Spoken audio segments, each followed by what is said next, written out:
Hello everyone and welcome back to a new video. We are playing today Ponza with White Splash for Goliath Paladin and Armadillo Cloak. Of course, dust to dust. So, Tron is now the talk. Thanks to the Prince of Giants boulder, Flickertron, Monstertron, Altertron, Pingertron, all of those Tron archetypes are the huge talk, the big talk. Well, I mean, they are big mana decks, so of course they are the big talk of the format. But it is Tron so good that Ponza is back in the metagame? Likely so. If you take a look at the most recent results from the Pauper challenge held on Magical Light, those top 8, top 16, and top 32 are filled with Tron decks and, of course, Ponza decks. But anyway, Ponza is not doing well as much as Tron is doing because most Ponza decks are bad deck lists. I mean, they don't play a deck list which I feel is so well yeah, it's not so good in my opinion. So if you ask me, how do I want to play Ponza in the current metagame? And my answer is, well, just take a look at my screen. So it doesn't change much compared to Rule Monsters or Rule Ponza. But I think the most important thing to note is the presence of another color. Why? Because I feel like Garden Party and Naya Altusar are not so good in the current Pauper. I mean, Permacast and Moody as Moss are not great as a card. And in a lot of matchups, you want to burn out those two sorceries. I mean, Permacast, Moody as Moss, those are not good cards, especially when your opponent is attacking you with Snacker, Goblin to Rider, or even with a Virgin Chrysalis or a big Avenging Hunter. If your opponent is not playing any gates or Urzalands, Land and Naya isn't so great. But Tron is all high paid right now, so why not try Ponza? Why not trying to figure out which Ponza deck list could be the best possible ever available in the current metagame? And so there we go with Naya Ponza. I mean, I haven't get my Charmacast Signet at the last Eternal weekend in Lucca. So let me try out this very bad deck. So for that reason, what we are cutting compared to the stock list of this deck. Oh, for sure we should as I said, take note that Naya is bad. So the 4 mana red Stone Rain which can exile artifact lands. I don't want to play that card. Thermocast is already a bad card. Acid Moss is fine because it generates mana ramp. Thermocast is fine because it's a turn to play. And another thing is why most deck lists are playing only 1 or 2 copies of Wonder Ornament. Wonder Ornament is so good in this deck that it is probably the second best card after the initiative creatures. And for that reason, I'm playing 7 copies of the initiative creatures, 4 copies of Avenging Hunter, because it is green and it does trample, and 3 copies of Goliath Paladin, which is good as well, but not as good as the Avenging Hunter. And there isn't to play only 3 copies of Goliath Paladin, yeah, because it is white, but because I need to make some room to play White Gert and Sig Wildling.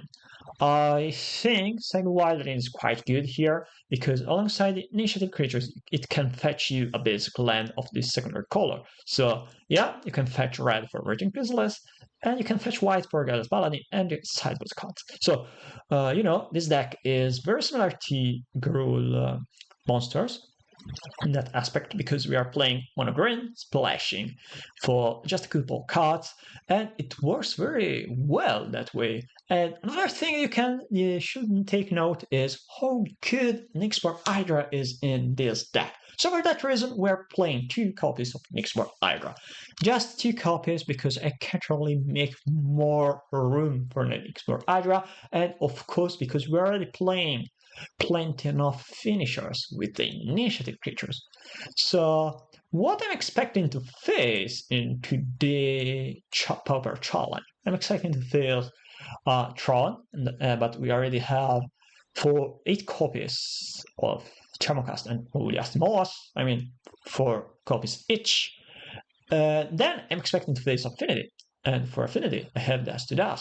I'm expecting to face one of the Faeries because one of the Faeries started to be very hot due to the players like Skura and Barf, which are notorious one of the Faeries players, or 11 Dimir Faeries players, and I don't want to lose against Faeries, and for that reason I'm playing 4 copies of Breath Weapon and 4 copies of Twin Silk Spider, which is, I think, a very good card against a deck which is swarming with 1/1 flying creatures.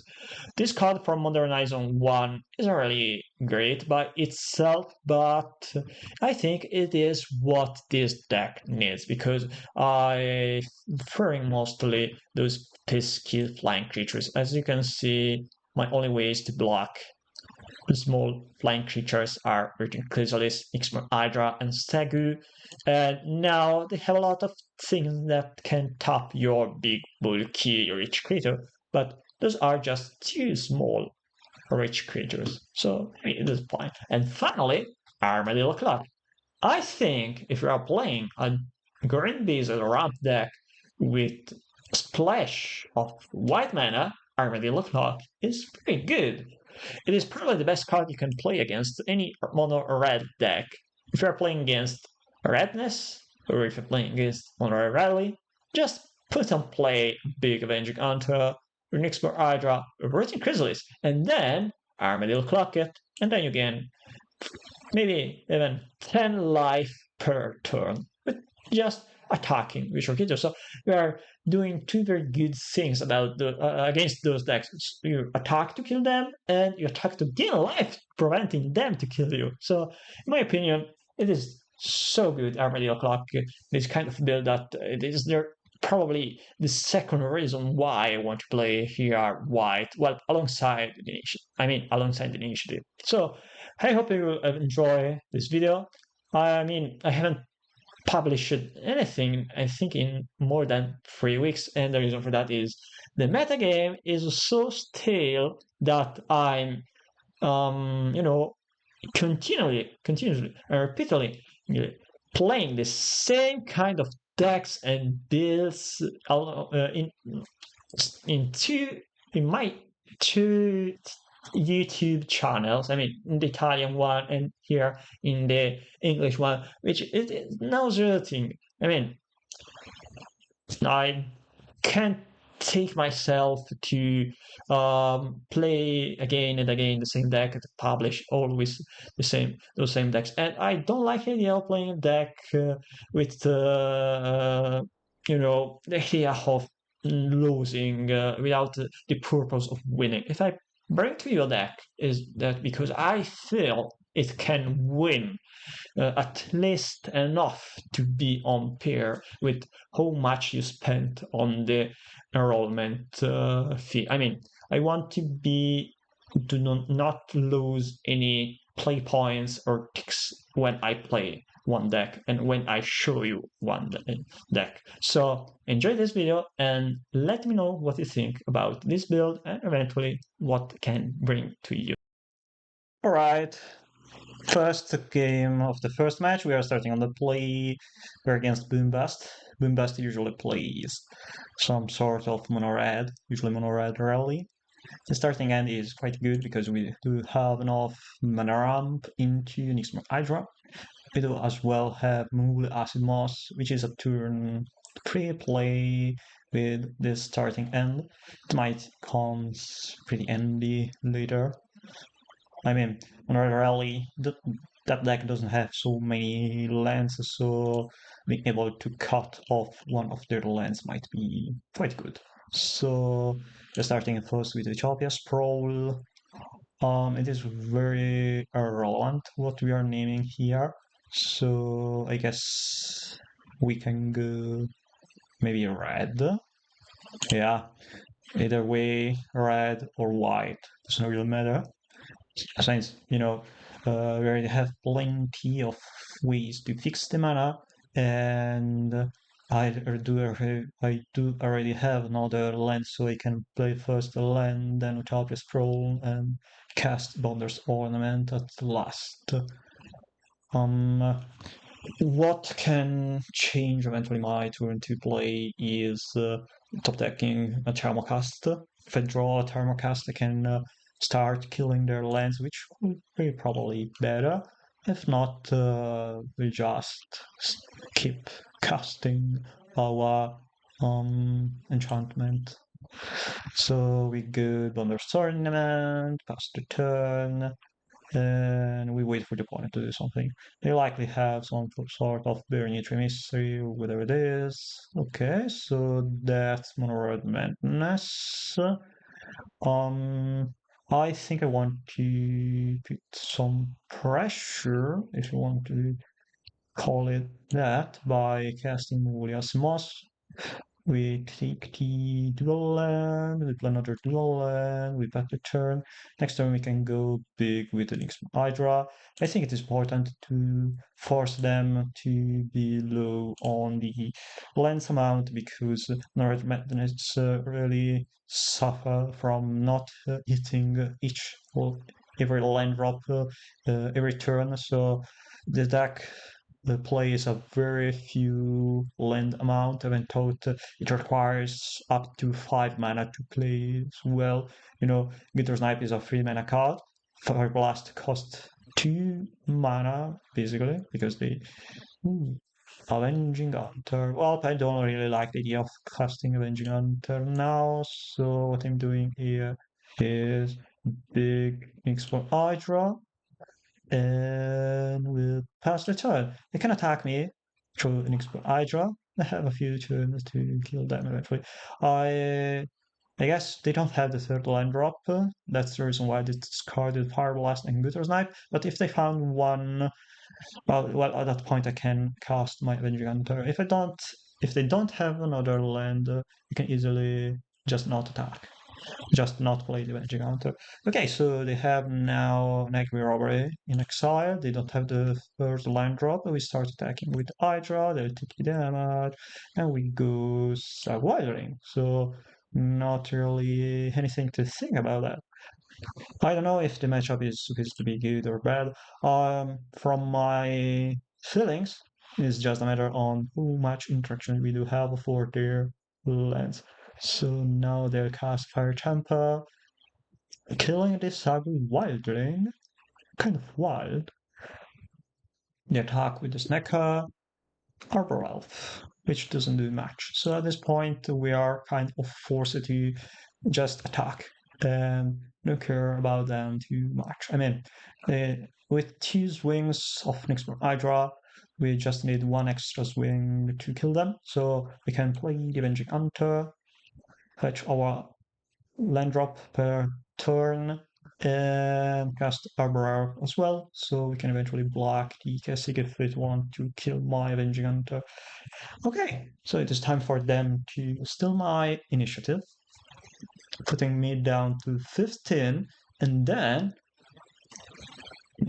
kill me by burning me with 15 damage, 15 direct damage with Fire Blast, Lightning Bolt, Lava whatever it is.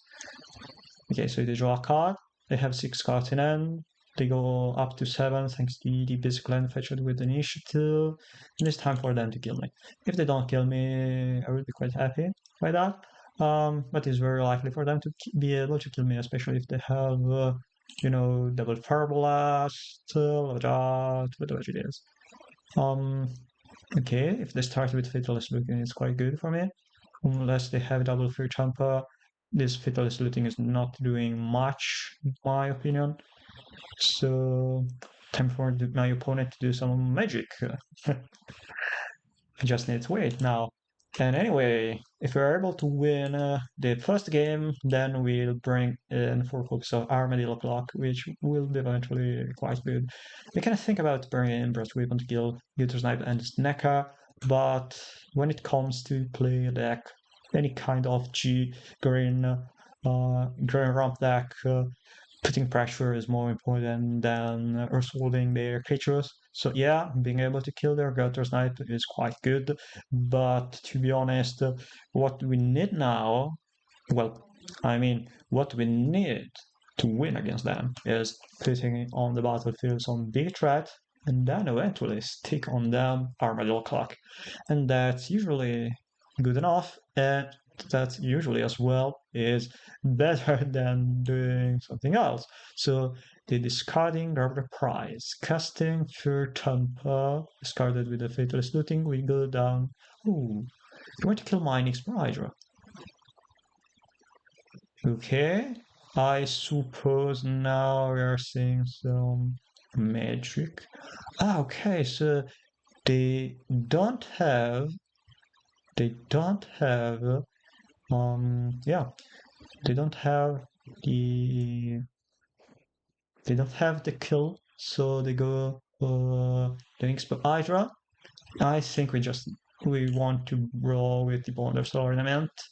Want to draw, yeah, I got this Paladin is fine as well. Ooh, now had a little damage.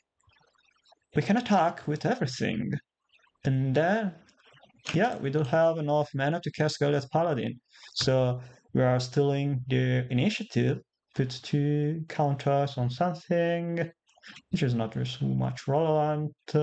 But the important thing is, thanks to the Godless Paladin, unless they have a Fire Blast to kill my Raging Hunter, we have the little thanks to the, yeah. Okay, so now we can even forge one of the threats, doesn't really matter. But the important thing is, thanks to the Godless Paladin drawn from the bonus ornament, we have turn 7 little, and that's it. Game 1 is over. Is a win. Having to withdraw so many, maybe too many lands. So, what do you think is the right sideboard out against Mono Red Menace? The card I think we can cut is Arbor Elf.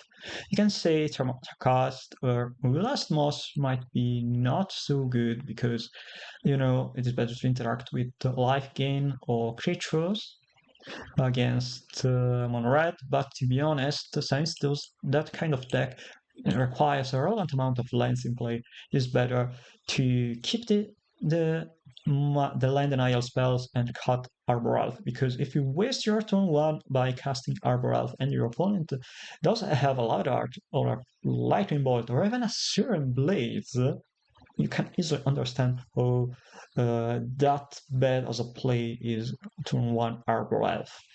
Okay, that's a mulligan, I take it. But this one is a really good keep. I mean, we can put on the bottom 1 Wild Growth,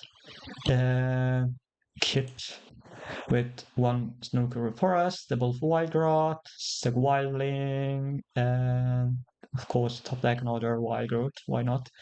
So if you top deck a land, that will be very good.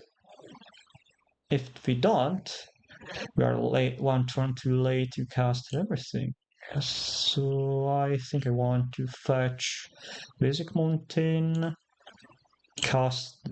play the mountain, cast Wild Growth on the mountain, and play again another land. Maybe I should enchant again the mountain, it doesn't really matter. Or rather, it matters on the premises that they don't have any form of land denial, and we can then eventually cast Thermocast by tapping the Snowcrew Mountain. So I'm assuming we can't really play around any form of land denial, and I'm counting whether it is. Yeah, it's probably fine to count E Forest again. So now they have the land drop. Yeah, it's kind of clear that maybe we shouldn't play the Thermocast next turn, but we should go Nixmo Hydra and eventually I mean, Virgin Chrysalis and eventually Nixmo Hydra in the next turn. So now we'll go. We do have 6 mana, so we can play the Virgin Chrysalis, or we can play the X Hydra, as it is the biggest threat. But maybe we should go Nixmo Hydra, and yeah, we do have 6 mana, so we can go Hydra into Thermocast.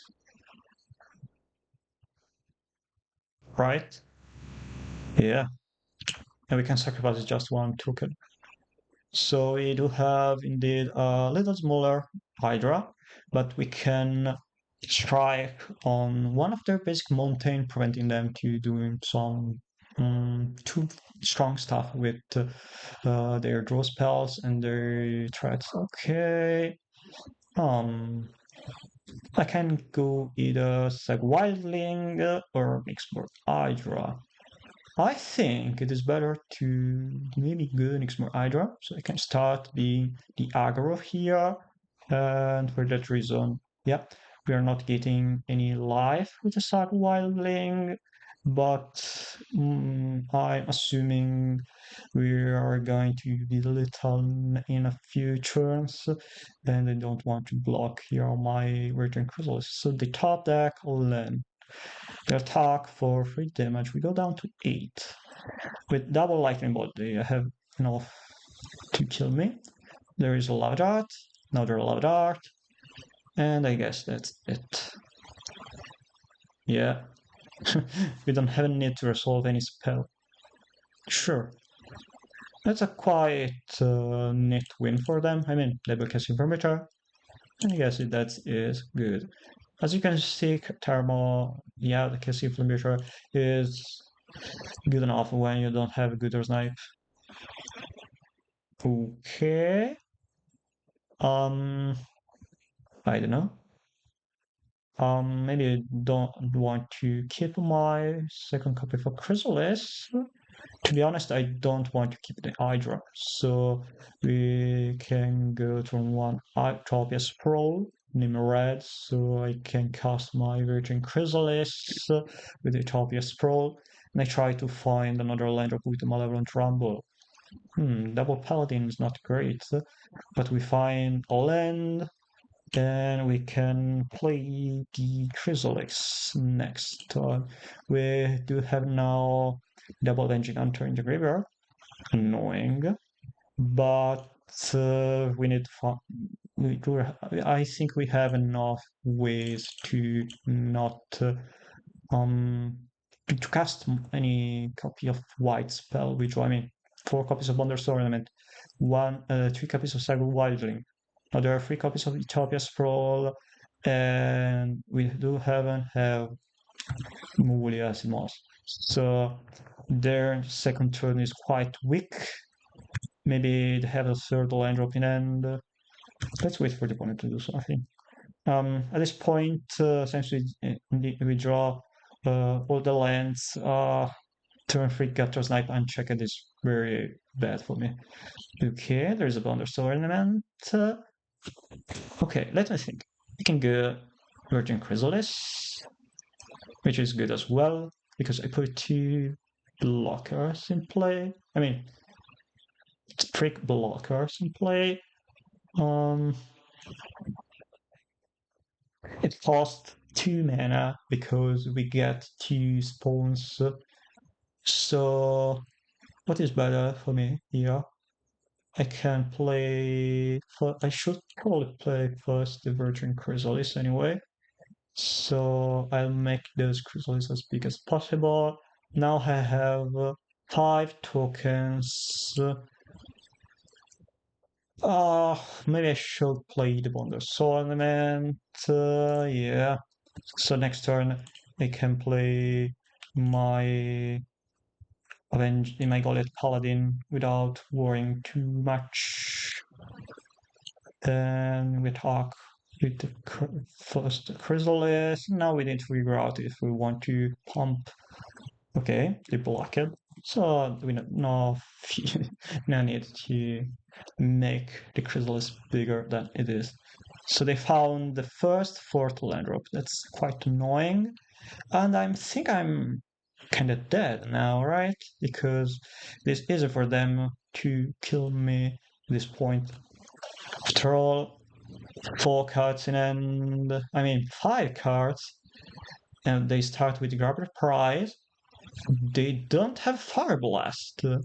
That's good. That's something. Damn. So since there is no Armadillo Cloak on top deck, I'm very much sure we can't win this game. Anyway, I think we should go let Paladin first.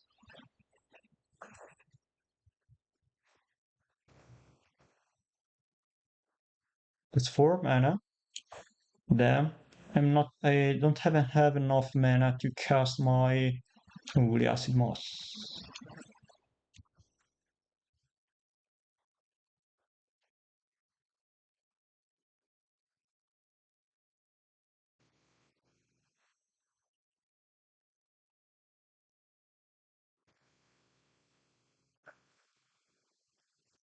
If instead of the Woolly Acid Moss we top decked here an Armadillo Cloak, that would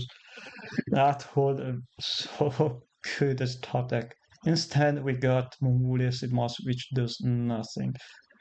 Alright, I guess it is time to die here. Yeah, grab the prize. We don't have to two.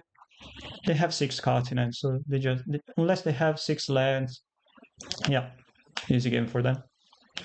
I suppose Guttersnipe is the strong card in Mono Red Madness, is not Snacker.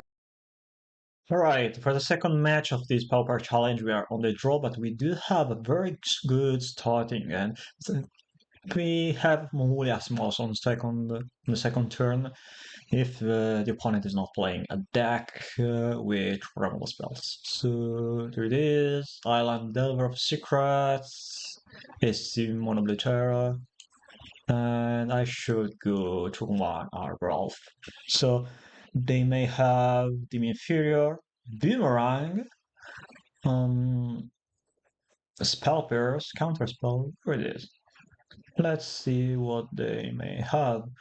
So, ooh, trauma cost. Hmm. I don't like getting my Utopia Sprawl countered, so I think it is better to cast Thermocast here, leaving me to still have the Utopia Sprawl and whatever on Trumbull. I can eventually do some other silly stuff next turn.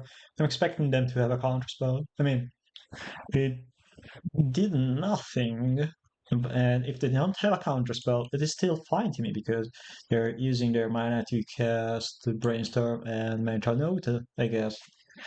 I mean, if they have a counterspell, ooh, Frostbite. That's quite annoying. So, Mono Terror is not a good matchup for Ponza. It is a good matchup for Gruul Ramp. Okay, so then you have another land drop. They may still have a counterspell, is it? So not being able to force them a counterspell to force one of their counterspell on Thermocast is annoying. There is a tempo loss, yeah, but it is more annoying for Ralph is quite good as a top deck because it is an extra mana source. So what I'm doing here now is casting my Utopia Sprawl to counter it. It is okay. And I'll eventually go Arbor. Unless they have. Yeah, let's wait for the opponent. Um, I believe if they have a counter spell, they're kind of forced to counter my Utopia Sprawl. So now we can choose. Ooh, so there is no counter spell. Here I should name red for the Creature Chrysalis. And I think um I maybe should play around Force Spike again. So I'm not casting my Muliasimos, and I think it is better to cast my Ponder's Ornament. I mean, if they had a counter spell,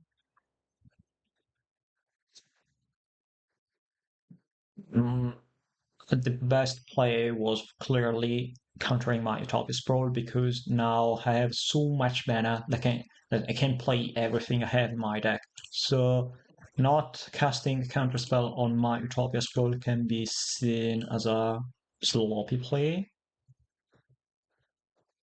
Oh, sure. Okay. Do you have another force spike then?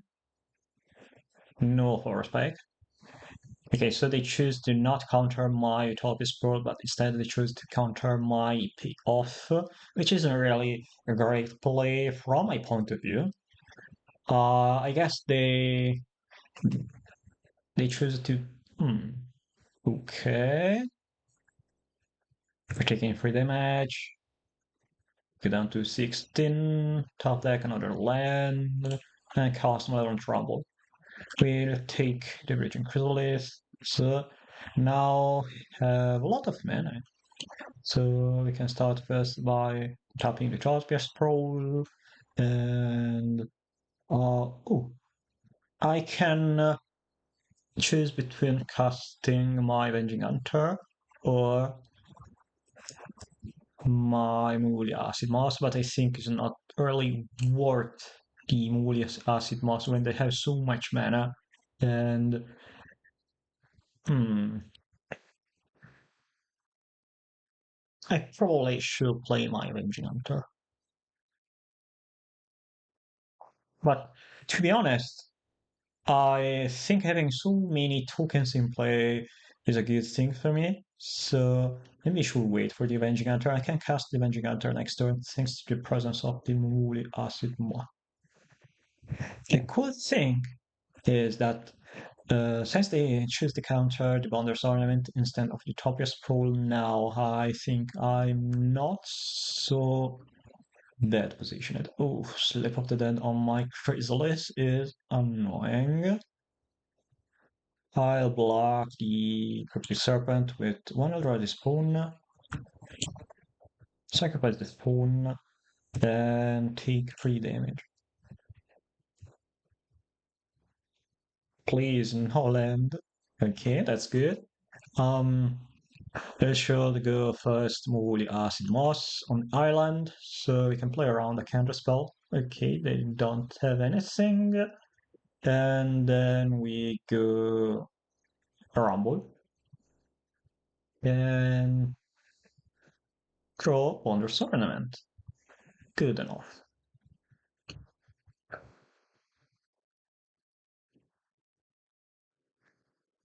Okay. Now they're kind of forced to tap my Virgin Chrysalis. We're taking for sure 3 damage. If they can as well choose to not tap the Virgin Chrysalis. But I think they have nothing in hand. I mean, ooh. So maybe they top deck the creature now. I for sure want to block the Cryptic Serpent. If we take 8 damage, we go down to 5. Probably should go down to 5. And just top deck something better. They top deck the counter spell. Them. That doesn't really do much.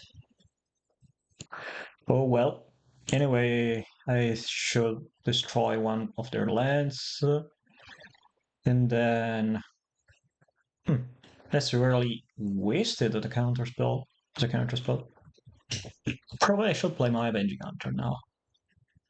So they can attack. They cannot attack with all the creatures. They can attack with a Delver.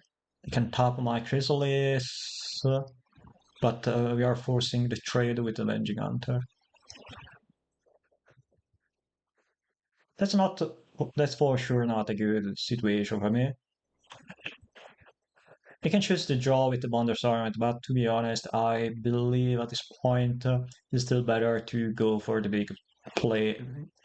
I mean, just drawing one card doesn't pay much because they have that lot of secrets, so they still have little damage in 2 turns. So it is better to try to find the best possible outcome now. So Avenging Hunter, we take whatever land we want.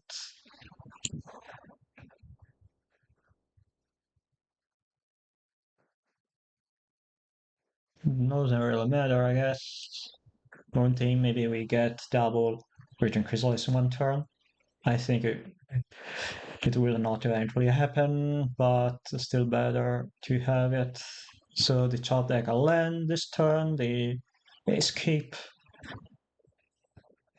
Yeah, as expected, double Slip of the Dead. Congrats. I suppose that is enough to kill me. Okay, so I wonder if we have anything in my sideboard that can be helpful against them. Seems like we don't have anything. So we'll just have my. I suppose this challenge is going pretty poorly at this point. Yeah, we got the 2 matchups. I wasn't expecting to face Mono Red Madness and Mono Blue Terror because currently, um, currently, for Tron, whatever variant of Tron are so much prevalent in the challenge that but Mono Blue Terror and Mono Red Madness are not so much played.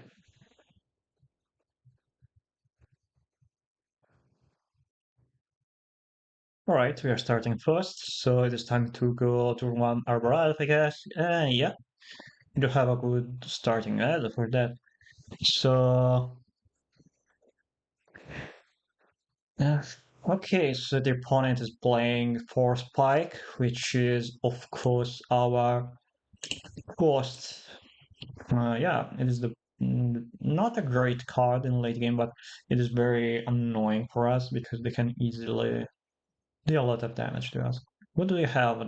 Delver and Sleep of the Dead. What do we got here? Tooth Cover, Sorcerer Speed. Alright. It's time to Charmcast your island. Charmcast is not so great. And really Acid Moss as well. Those cards aren't great against Honorable Terror, but that was enough to kill them because they don't have the second land. Easy. Okay, I like what I'm seeing here as well. So we can go to one Utopia Scroll, naming a red. And after that, we have a Tarmacast again. So it is time for you, my opponent, to play Annual or First Pick. Mental note, that's fine. We name red here because we already have the white mana with this no curious planes. Have you kept again a single to hand land? No, there is a ponder. Okay, you can try to find with your ponder your course pike or third land drop. Hmm.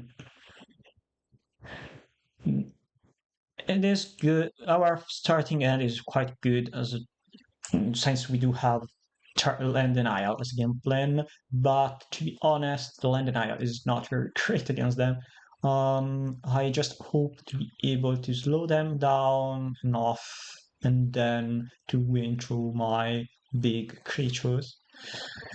Seems like they have enough mana. You have another top explore, which is good. Okay, so here it should likely. Hmm. Okay, let me think. They clearly have a counter spell.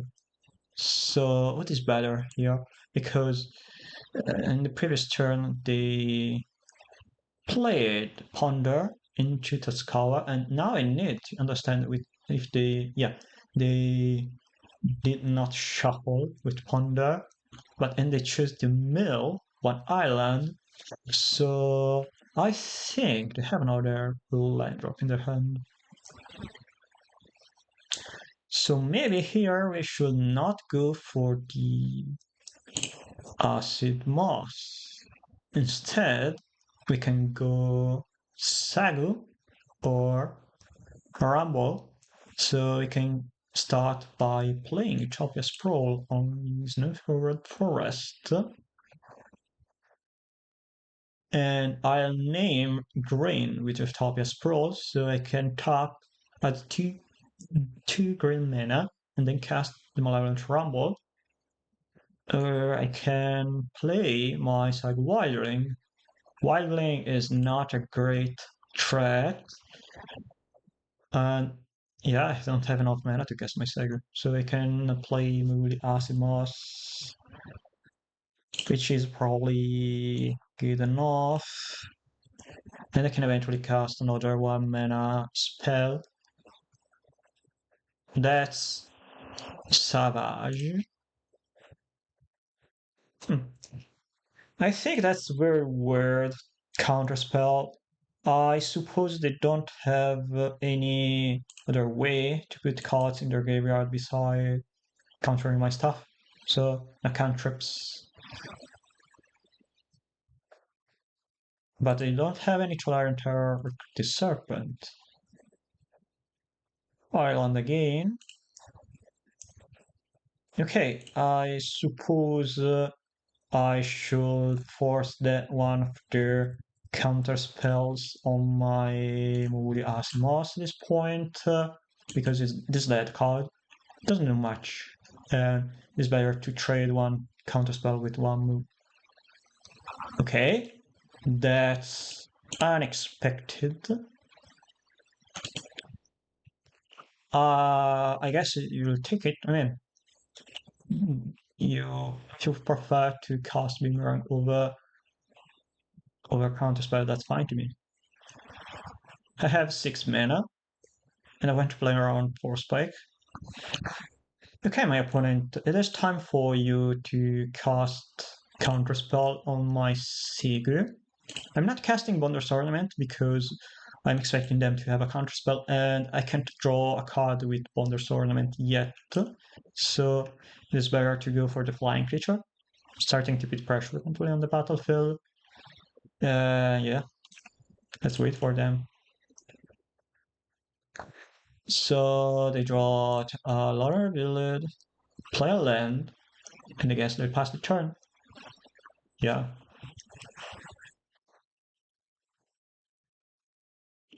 I'll attack with my Saga.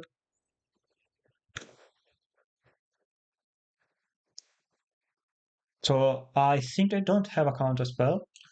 So what I'm doing here is outcasting my Bonder's Ornament. I have an Annual, that's bad. Right, and there you go. I'll draw with Bonder's Ornament in their end phase. Or yeah, there's a good point now to draw with Bonder's Ornament in response to the Boomerang, so we still draw a card. They kind of time walked me, but it's kind of fine. Next turn I can go Avenging Hunter. I still draw a card.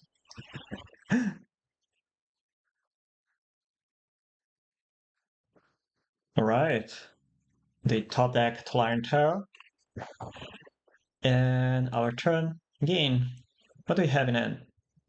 So we'll start with attacking with Stagu, Golek Paladin. Hmm.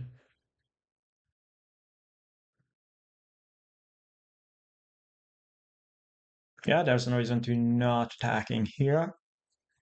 I suppose they have a lot of cheap interaction for cards like Mood Acid Moss, maybe for Spike. I suppose they don't have any Dispel or similar.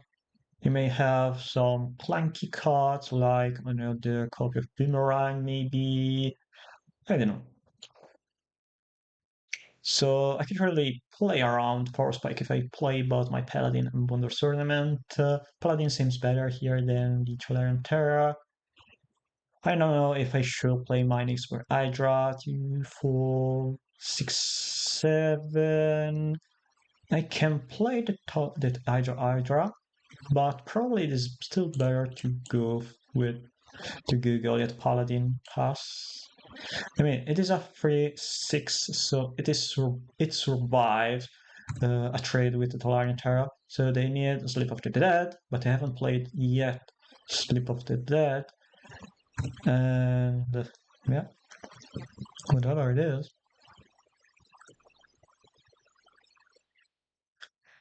Maybe next turn I should just forge my Sagu. I don't know. If they have a Slip of the Dead, that could be quite tragic.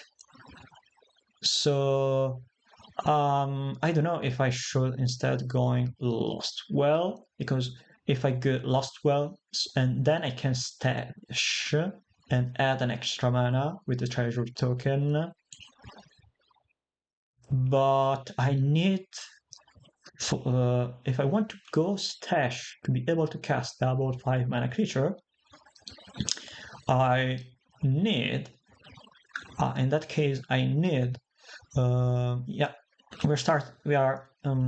we got to the hypothesis in which the opponent doesn't have any force spike, but it is clear that they have some sort of force spike effect in it because they haven't played anything yet besides some random stuff. So now it's taking the mountain to play around them having another boomerang on my only red mana source. If I want to go stash next turn, I need to play here the Bonder Tournament, which seems quite bad. So instead of, I'm just passing the turn and waiting for the opponent to do anything. Because now the only card that is truly punishing for me is Loop of the Dead, because they can tap both my creatures, but then if they have a Slip of the Dead, I can go Thunder Tournament into Avenging Hunter. And by doing so, they tap it out. We do have the Wonder Tournament, and we can get bigger Avenging Hunter. So I think it is worth playing all Paladin and pass the turn. So they have 5 mana. They have the Slip of the Dead. They tap again my Sag Wildling. Yeah.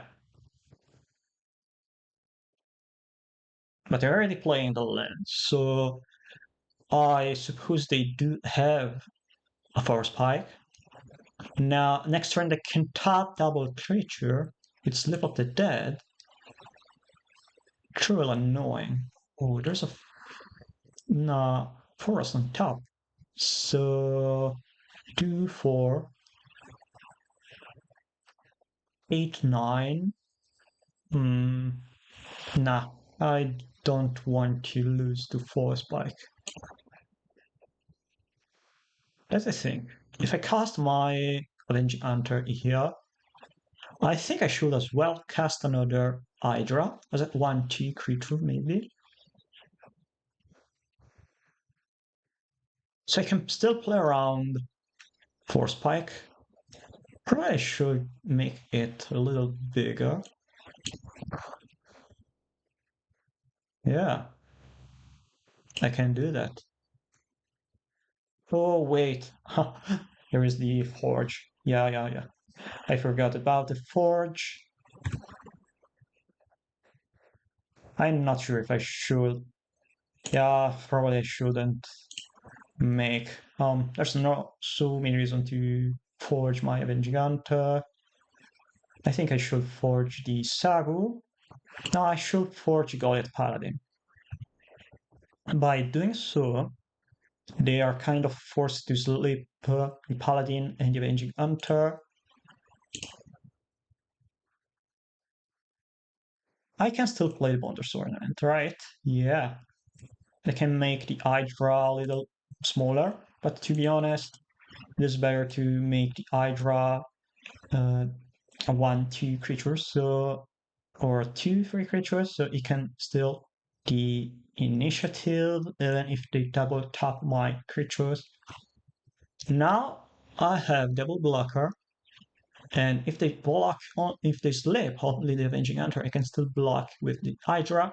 So we are kind of forcing them to slip the Hydra and the Avenging Hunter, or slip the Avenging Hunter and the Goliath Paladin, because the Paladin is a 5/8. Therefore, sure, slipping the Avenging Hunter. Then maybe we are attacking. Okay, they want to steal my initiative. I have 8 damage in play. This dude becomes 7/7. Next turn they can deal 5 damage with a trap, another 2 damage. That's a lot of damage in play.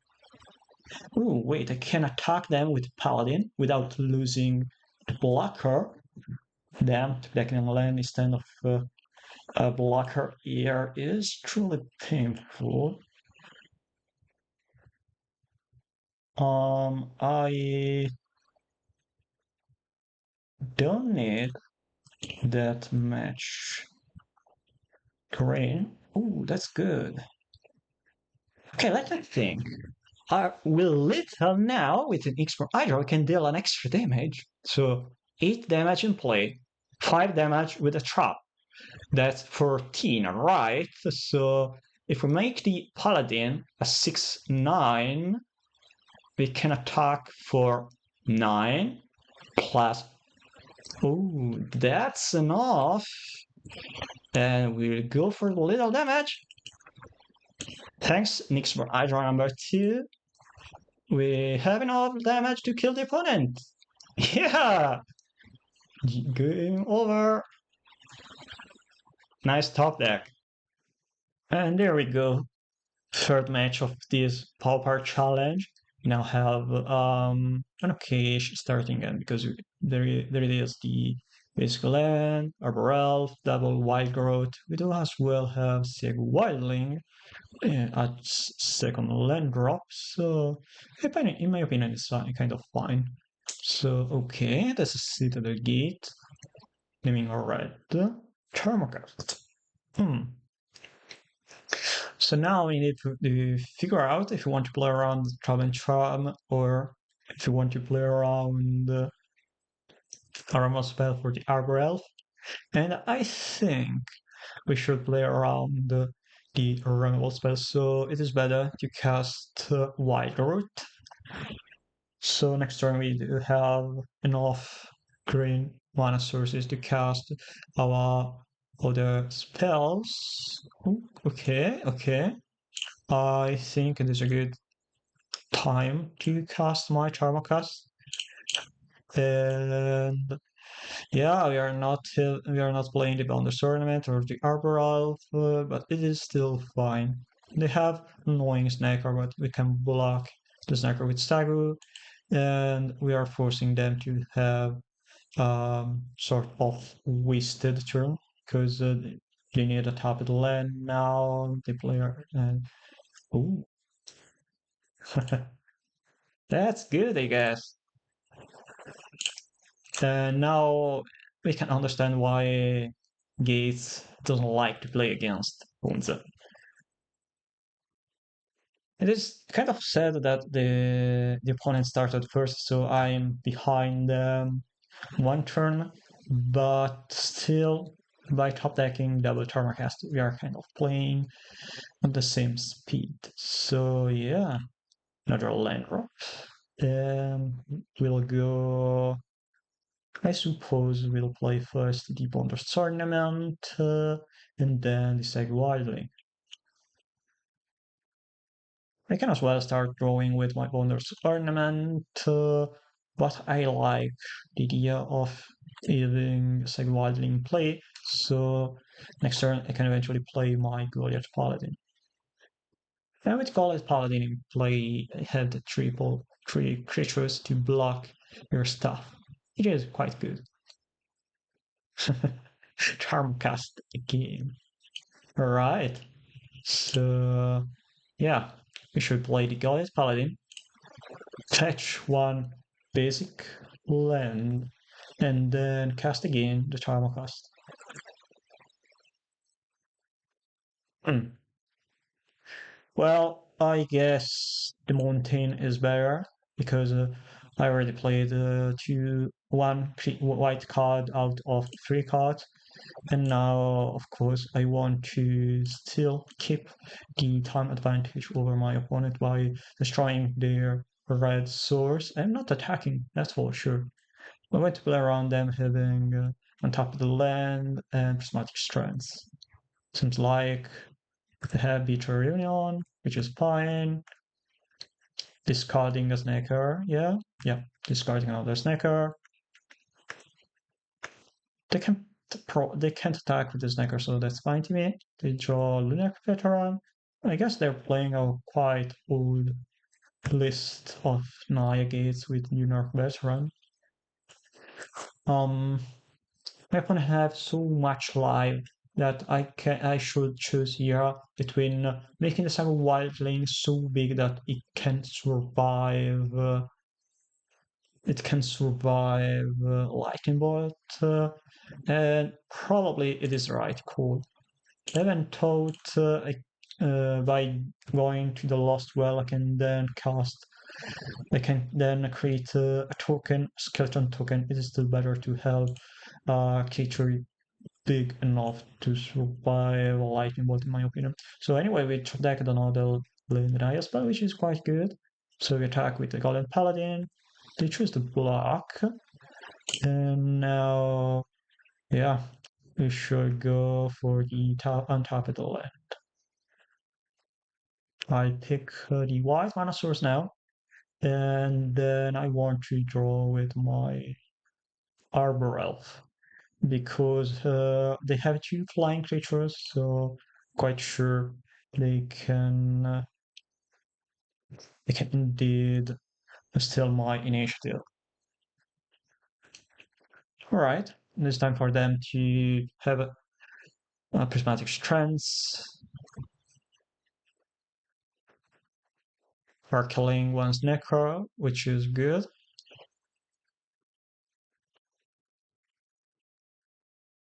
But now, if they have a prismatic strands, that could be quite annoying. And as you can see, Snacker is very good against the initiative.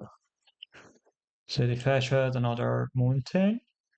They play Beach Reunion to reanimate Snacker. Let's see if they have a prismatic strands.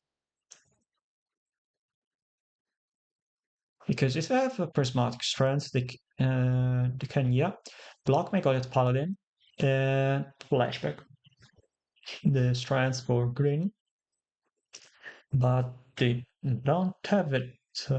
So we top deck a Y growth.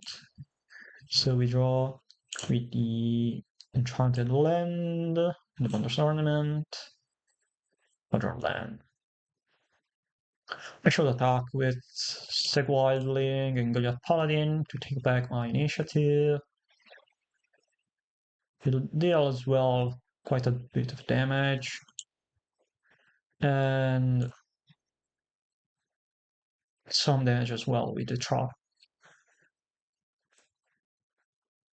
Finally, we played the light.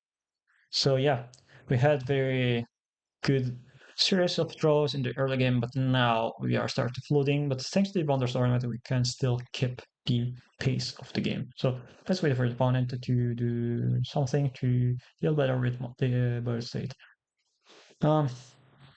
Okay. So now I think I need something like next Hydra. Next turn, they can deal me 6 damage from the Sneaky Snackers and 5 damage from the Trap token. Okay, they can block with the Luminous Phantom. Very annoying. Yeah, they have a little damage if attack with the Segwildling. So either way, yeah, I think I'm kind of dead at this point. Not really surprised. Hmm. Weird, weird, weird.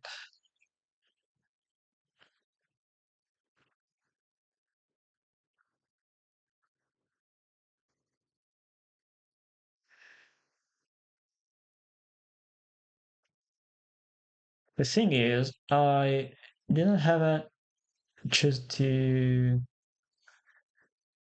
I didn't have a kept a bad starting end, but we weren't able to. Hmm. I can enchant my Goliath Paladin with the Nyx or Hydra. That's good, I guess. We shall go for it. Hmm. Let me think. I don't want to attack with the Stagger, and I need another blocker.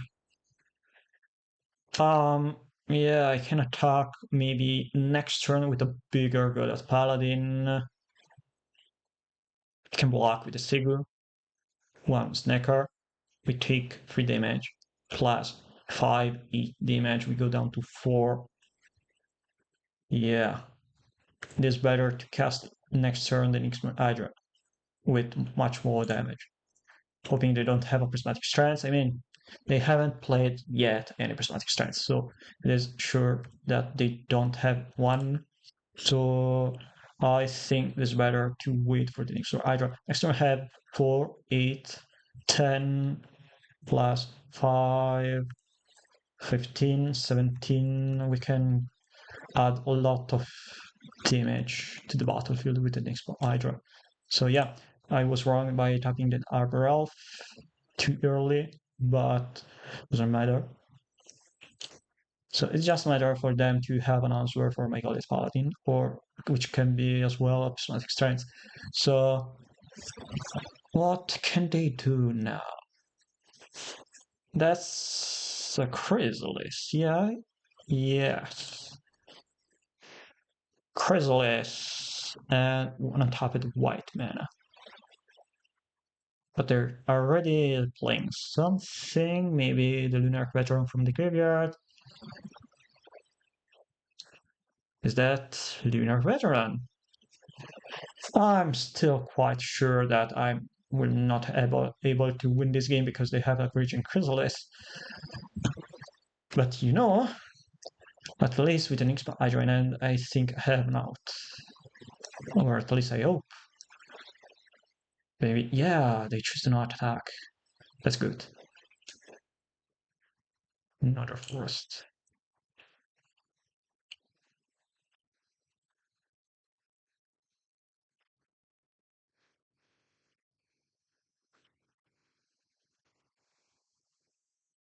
That's a lot of damage on my Goliath Paladin.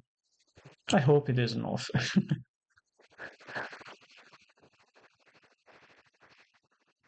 Probably no, but still a lot of damage. Yeah. 19 in power, their forces block.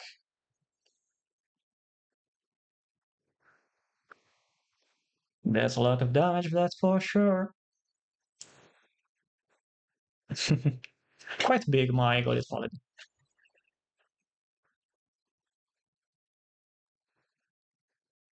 Okay, they're blocking with the Lunar Veteran. Hypothetically speaking, they can block with just one creature. Yeah.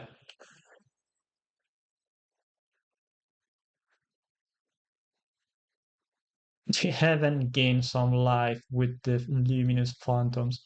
And we top deck and we top your Sprawl, which is, again, not relevant.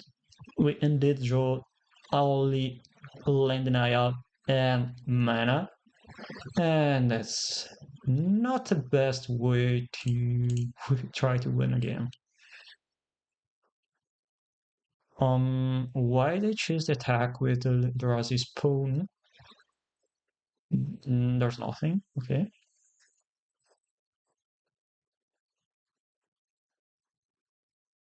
We kill the Neckar, we kill the Chrysalis. Reanimating nothing. Alright. Alright, are they reanimating those two snackers? I still have a free life, but I don't have any creature to flashback prismatic strands, so I suppose they have a prismatic strands without deck Chrysalis. So yeah. Utopia Sprawl, naming red, so I can play my Raging Chrysalis. But I think I should first maybe yeah, I should draw. Because if I top deck another Hydra, I can enchant the Segu with Hydra. Oh wait. They have 7 life. My Sagu is a 5/5. Hmm. I draw with my second copy of Plunder's Ornament. Rumble. I think I should cast my Rumble because I only need. Okay, Avenging Hunter. Let me think. I can play Devil Chrysalis to try to survive, but they have so many flying creatures that I can't do much. But if I play the Avenging Hunter, and with an Avenging Hunter, if I find another initiative, I can then put +2/+2. Nope, I cannot, because with the first room I'm fetching all. Okay, so what I'm doing here is picking the second copy of Seg Wildling with Malevolent Rumble, which is then a very good draw because I can, yeah, I can just gain life, block, etc. Let me think if I can play first featuring Chrysalis. I have 5, 6, 7, 8. That's enough. I can do that in post combat. So I'm attacking first with the Sagu and the Goliath Paladin. They're stalling the initiative.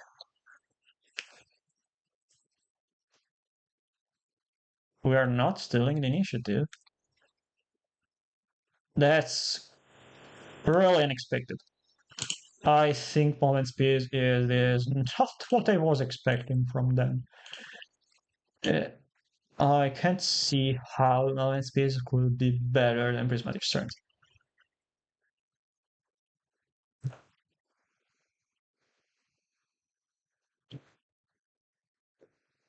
Yeah, I should have played all my cards in the post sideboard. But anyway, in post combat phase, but anyway, it doesn't really matter because um, I can still draw another initiative if that matters. What I think are now waiting for. Ah, okay. So that's not Naya Gates. That is why they have a Goliath Paladin. That my opponent is playing. Oh goodness. My opponent is playing Gaunt Combo with Goliath Paladin. Yeah, he won. I guess that makes more sense. Alright. Should I change something now? I mean, now we know that we are facing a deck that can steal the game with Midnight Guard and Presence of Guns, so maybe we don't want to make some Hydras to close the game, maybe we want to bring in Burst Weapon to interact with our blocker. To be honest, I think we've lost this game just because we wasn't able to draw anything around. So if we have a better starting hand, especially since they don't have so much interaction from my hand. So I know that I don't need to play around their creatures, they animals for creatures, and I can then choose to play whatever I want without worrying much about my opponent gameplay, if not for the combo. So our best gameplay against their combo is ignoring them and just going straight to the face. So for that reason, I think that it is better to just go hyper aggro. And I mean, it is both true for the land and gameplay and the initiative gameplay. So we know they don't have prismatic strands, at least in the main deck, because they have moment space, which is wild. I wasn't expecting moment space. I can eventually bring in Armadillo Cloak, maybe. It's a way to provide trample to my creature. Doesn't feel very strong as gameplay. In my opinion, it's better to start with Arbor Elf, Trappist Pearl, whatever it is, have a 2/2 bonus ornament or Rumble, and then by turn 3 we have the initiative, and alongside that we have Thermocast on the Asimovs, whatever it is. So in my opinion, it's just a matter of being faster than my opponent. For sure, that was really unexpected to lose against a Palace, a Midnight Guard. That was truly unexpected, but it worked. All right, so we go first. We have a very good starting hand. As we said, turn 1 Arbor Elf, turn 2 Wild Guard, Thermocast, turn 3 Avenging Hunter. It is the best possible start we can get because we have of course, we are on the play, so it makes all better. But even if we were on the draw, having turn 1 Arbor Elf into turn 2 Wild Guard just means that that we have the Avenging Hunter on turn 3. And alongside that, we have the Charm of Us. Right, on our gate, another Charm of Us.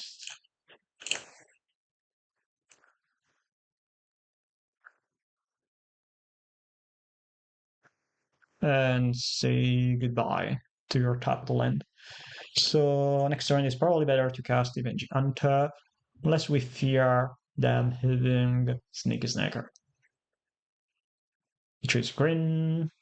So unless they have another yeah, unless they have a basic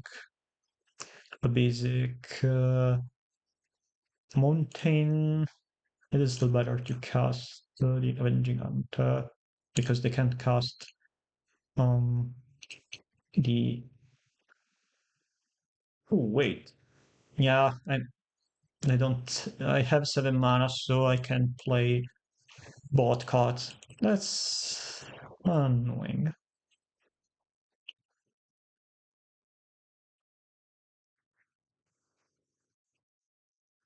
Okay, my opponent, it is time for you to do your silly stuff. Here it's better, of course, to cast Avenging Hunter because we get more advantage from having the Avenging Hunter in play compared to whatever we can do by casting the Thermocast. So we forge the Avenging Hunter because if I draw another card that you want to play, you can choose to not attack with Arbor Elf. Then we can, of course, attack. Right, so attack for 8 damage. We play Plains. We cast Thermocast on the Manor Gate. And then I cast White. Tamiya Safekeeping. Okay. I guess Tamiya Safekeeping is a good card against Naya. Okay, so now if they have the Midnight Guard and the other combo piece, then they're going to win. If they don't, okay, so they play Prismatic Strength. But they're taking a lot of damage from the Avenging Hunter.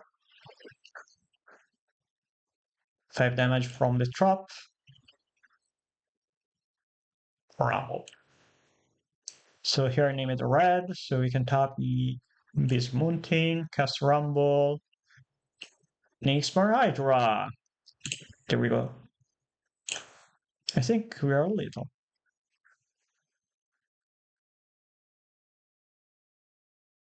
And I think I kind of like being able to kill my opponent. Yeah.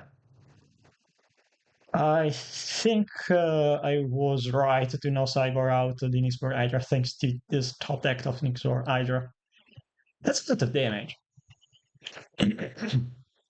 Yeah.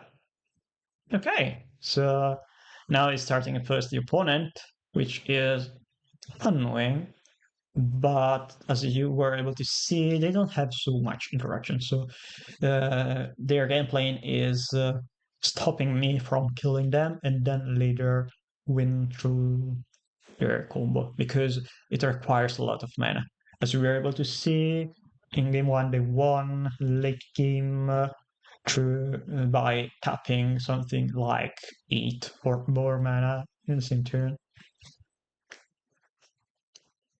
Alright, now I need another and as good as the one we got in game 2. And this one is quite dire. I mean, we do have turn 2 Wygrowth on the plains and we can cast the Malevolent Rumble, but it is slow and we don't have a decent payoff after that. So this one is much better. Let me think. Because I can go to one Arbor Elf. Turn 2, I can play the Rumble to find something else. But this Malevolent Rumble doesn't add much to the T-ball. So I'm quite sure I don't want the Malevolent Rumble because I already have all the creatures I want in my hand because we do have double Avenging Hunter. So I prefer to keep double Wygrowth. Double Wygrowth allowed me to cast Avenging Hunter with more with more chance on turn 3 because we can go turn 1 or Elf. Oh, well, anyway. There we go with the magical line, Scryback or Duress Bag or whatever it is. We top deck the exactly card we put on the bottom. So White Growth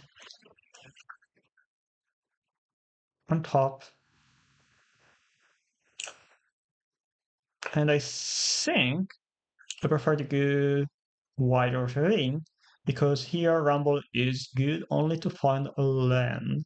And I don't want to cast to find a land with Rumble. I prefer to keep my element Rumble to find any other off like Avenging Hunter. I mean, Avenging Hunter, we already have it.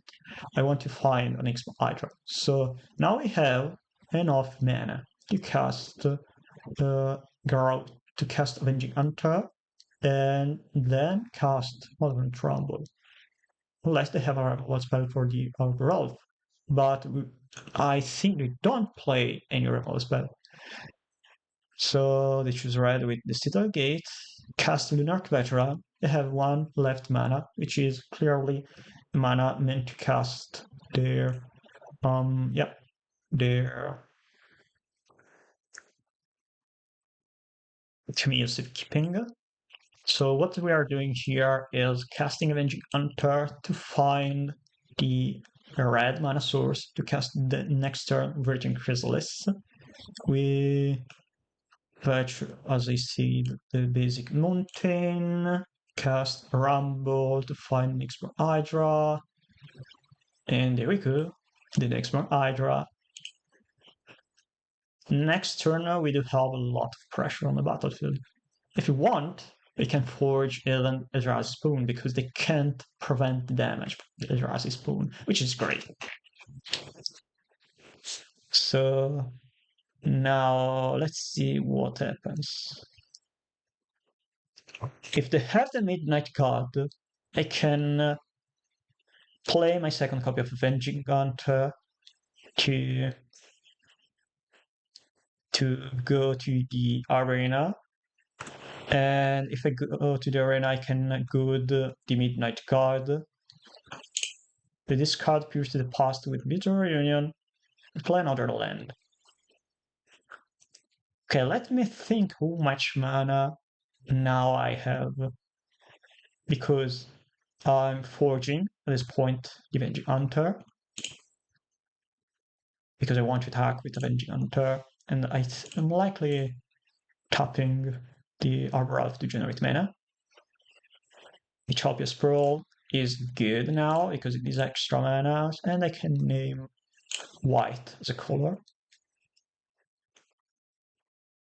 4, 8, 9, 10. That's an extra 8 damage with an Explode Hydra. I probably should go Avenging Hunter, Virgin Chrysalis. Yeah. So now he's winning with Avenging Hunter. I think we have at least 2 turns before dying here. So next turn maybe they're going to cast something like their the prismatic strengths, but I have an Explode Hydra. So what they need now is Moment Space. Yeah, we should play Avenging Hunter. We take the initiative, deal 5 damage. Next turn, we can kill them with an Explode Hydra on the Chrysalis. So even if they have a moment's prismatic strength, they can fog my Virgin Chrysalis. They are forced to have Moment Space, which is a card that I hope they don't have anymore in end. I mean, Moment Space in game 1? That's crazy. But that is how playing against combo decks works, I guess, because they need to figure out only very specific threats. Fuse the past, discard Presence of Gond. So they have another Presence of Gond in hand. They have the green untapped source. They have a plains. They're drawing a card with archives. Okay, the good thing is if we draw, I'll land an Naya spell. We can destroy their Citadel Gate.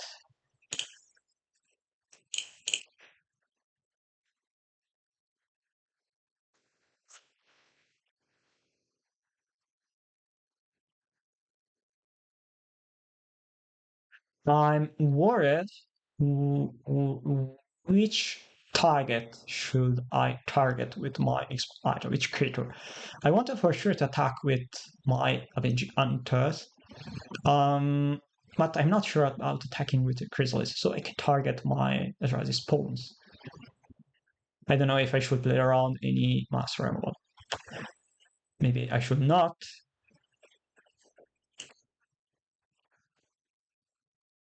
I mean, Electricity, I'm not expecting them to have Electricity. I can even stay back with 1 copy of Avenging Hunter if necessary.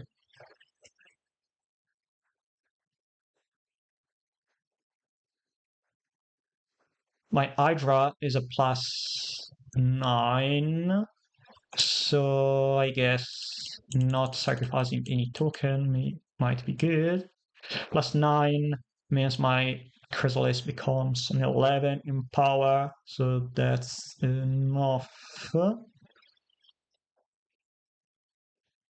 Yeah, seems enough. My Chrysalis can still grow thanks to can still grow thanks to my Eldrazi's pawns. I suppose you do have a Moment's Peace. But anyway, it doesn't really matter. I mean, Prismatic Strength. Oh, so I won. Win. GG. Strengths naming green is never good against Raging Chrysalis because it is a creature with the void. This card has no color. So yeah, we're dealing 11 damage to the opponent.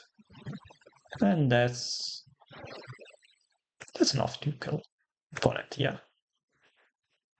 Good game.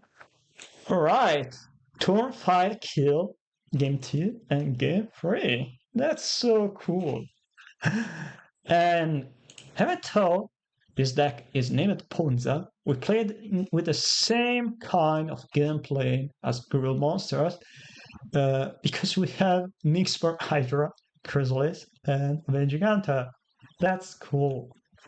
I mean, those two decks, Gruul Monsters and Gruul Ponza, more or less are the same deck. And as you can see, having the same shell and the same finishers probably means that those two decks are very close. Alright, we are on the play for the first match. And we do a decent starting end, but we don't have the basic forest, so we are taking again. And now we do have lands. We do have Thermocast, but we are missing it from one mana dark, so we are anyway keeping because we do have the Malevolent Rumble. And I guess we don't need the fourth land, so we're going Arctic Tree Line, pass the turn, and wait for the opponent to do something. Great Furnace, Goblin Rider. Yikes. Not having a wide road or top is prolonged to one was clearly quite annoying. Anyway, we'll go Launch Rumble into okay. I guess I'll take the Hydra. We pass the turn. So as you can see now, we can at a certain point cast the next Hydra. We hope for the opponent to be on a singleton lane, but they do have the second lane. And they cast End the Festivities to kill my Hydra's pawn. So now I can't play Newly Acid Moss, but I can play Thermocast on the Great Furnace, which is still a good thing. So yeah, they still have another artifact in play thanks to the Vodar Epicure, but we try to stop them from having too many lands in play, hoping they don't have the third land drop. And it is a 18 lands deck, so we just wait for the opponent to fizzle, I guess. Okay, so Burns Resolve, Exile, now the Burns Resolve, and Goblin Bashwooker. Oh, okay. I guess it is time to cast Woolly Acid Moss. Sadly, we can't fetch the island forest because we draw the forest on top. But next turn we can play Ixmore Hydra. So unless they have another land, which will make it the fourth land drop, but they do have it, and they cast a Goblin Bashwooker, then got mono red rally, finding 4 land drops in a row without any form of manipulation, or rather with a singleton Rush Resolve is truly annoying. So unless we draw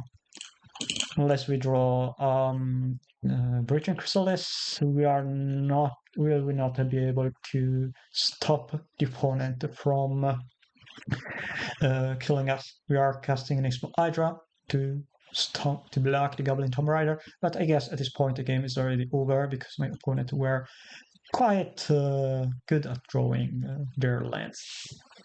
Okay, that's another artifact and another creature. And now, regardless of the level they have in end, the game is over. Yeah, killed by Vodar Epicure. All right. I think I want to bring in Armadillo Cloak and Barrett Weapon. And I don't want to keep my Naya. And supposedly, I don't want to keep Baralf and the initiative creatures. Gauntlet Paladin is probably better because it is a 3/6, so it's kind of better, especially when we compare it with Armadillo Cloak. The interesting thing is we can bring in every card in my sideboard except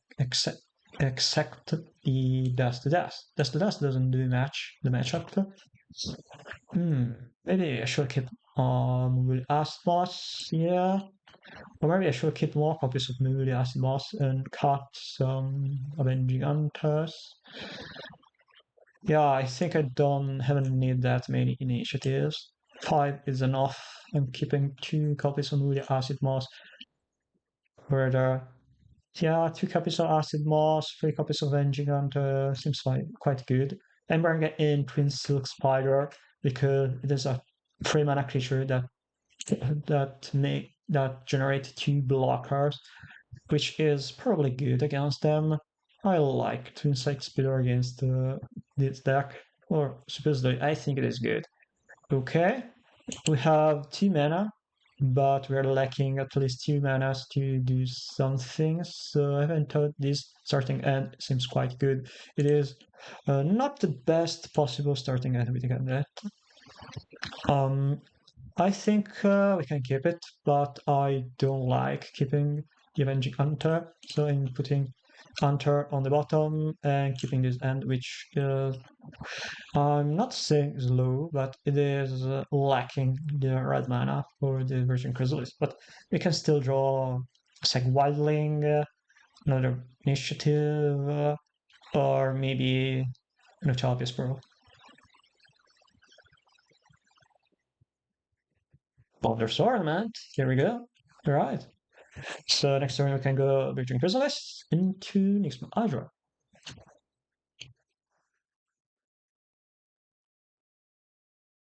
I mean, we're likely going to cast Nyxma Hydra. Okay, there's our Aldi. We can cast the Nyxma Hydra's Beast on the Virgin Chrysalis if necessary. Uh-huh. Island Forest. Okay. Not great, but at least by having the Island Forest now, we have the capital land, and we have only 1 capital land in the deck. So we can take 2 damage from the soldiers tokens. Next turn we can choose. Yeah, I mean, we do have the next Hydra. So now we need only to figure out which is the best possible gameplay at this point of the game. Because if they have an end of festivities, we can sacrifice the Eldrazi Spoon tokens. But I think end of festivities is not great against me. So what I fear the most from them is raids, that for sure. Alright, we'll block the two creatures. Yeah, you take 3 damage. Okay, that's fine. I'm keeping my Raspone in play because they may have a lightning bolt on the Chrysalis, and trading the pirate probably is fine. Maybe not. Maybe I should block the percussionist or 1 token. Here you go, with Armadillo Cloak. I think we can. Okay, so maybe rather than enchanting 1 Eldrazi Spoon, it is better to make the biggest Nyxma Hydra available. And next turn, we can enchant the Hydra with Armadillo Cloak, making it a creature so big and so strong that they can't kill it. I mean, Armadillo Cloak on a 7/08 Nyxma Hydra makes it a 9/10, and I think they can't really do much against an Hydra so big that net me 9 life per turn. Probably, they're still attacking. I think I want to block 1 token. I don't want to let them draw 1 card with Percussionist, because if they don't have the 4th line drop, they can cast the Tremissary. Why they choose to not cast? Okay, so they have a Galvanic Blast event. But the Sarnamet is not really what I needed, but still we can cast it on the Sarnamet to generate extra mana for the next turn. And now we go up to 19. If they have double galvanic blast, they can kill my Hydra. I mean, they need double galvanic blast, and they need to block one Aperture. So they choose to not cast the Burning Tremister because um, they want the maybe yeah, maybe they want to play around a Master Amulet. Okay, so they have one card in end. We didn't really play around them having a Goblin Bashwalker. I guess I want another Armadillo Cloak. Oh, the Twin Silk Spider. Okay, it's time to go up to 13. And my spiders now are good as to block their Burning Tremister, especially if they handle on their Goblin Bashwalker. Yeah, I suppose having 11 cards against Mono Rider Rally is a good starting point in post-sideboard games. Mixed Hydra is proving itself as the best card in this deck until now.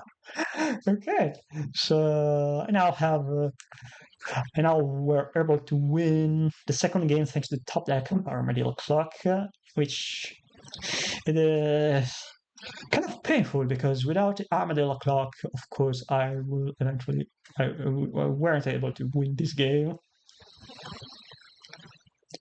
But now I think we can, yeah, that's good. That's a good keep. We can go turn to Twin Spider, block a bunch of creatures, and then after I kill my spiders, we do have the branch weapon. That's a great thing. That's so great. White rot, and okay, so my opponent, you need to have raids in your sideboard to deal with my starting hand. If you don't have raids, you need Burning Tremister plus Bashwalker. Okay. Twin Silk Spider. Probably much. Oh, Armadillo Cloak on the top deck. Good, but not quite. It is not yet the time to cast my Armadillo Cloak. Now they need double answer to my double creatures. Or rather, they need an end of festivities after the blockers. So synthesizer revolving one mountain. Okay. They choose not to attack here. But we top deck Virgin Chrysalis. That's good. So we go Rumble, trying to find the white mana for the Armadillo Cloak. Ooh, okay. That's the thing. Because the Tropic Spore is good to cast Armadillo Cloak in the same turn maybe as the Virgin Chrysalis. But I think maybe I should take the Bonders Ornament. Because this turn I can play Island Forest. Next turn have 2, 3, 4, 5 mana with the. Yeah, I probably should take the Bonders Ornament. Cast Island Forest. Next turn, cast the Virgin Chrysalis with the Island Forest and the other lands, and then sacrifice 3 Eldrazi pawns to cast my Bonders Ornament. Galvanic Blast, target me. Okay, that's 4 damage. Another Galvanic Blast. Yeah, sure, go ahead, kill me. I guess you'll have a good game plan against me. Take Frag the Synthesizer, which is good for me. Great Furnace. Free cards and end.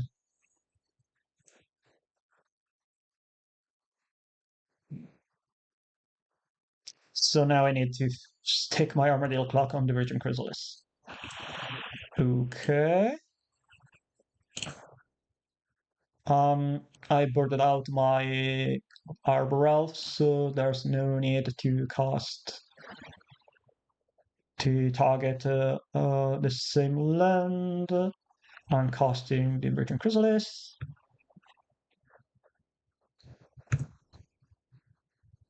And we'll start by sacrificing some spawns. 3, 4, 4, 5, and 6, 5. So 5, 6. Won the tournament. Maybe it is too early to sacrifice those tokens, but since I want to be able to target my my Chrysalis with Armadillo Cloak. Oh, maybe I should play the Rumble first. Okay, so they're attacking with the Clockwork Percussionist. Well, I'm blocking with the 1/2 token. It is fine for now to not take the damage with the Percussionist. And their exile runs for souls. So they just cast their souls, exiling 2 lands. They have 4 cards in hand. Next turn I will start with a Malevolent Rumble. And after that, okay, I can enchant the Island Forest, I guess. Well, we name white. I think I should name it green. So, green, Rumble. I guess another Blunder Tournament. I mean, how much mana do we have now? 1, 2 with the token 4, 5. So I can't yet cast it on the tournament, but it might be good later in the game. So I suppose it is better than a land. If I take a land, it is for just leaving the mana open to cast Spirit Weapon. But now I want to sacrifice. There's no reason to sacrifice yet the token. Yeah, there's no reason to sacrifice yet the token. So yeah, I should take one. I should take one land, and I take it with the basic planes. Why not?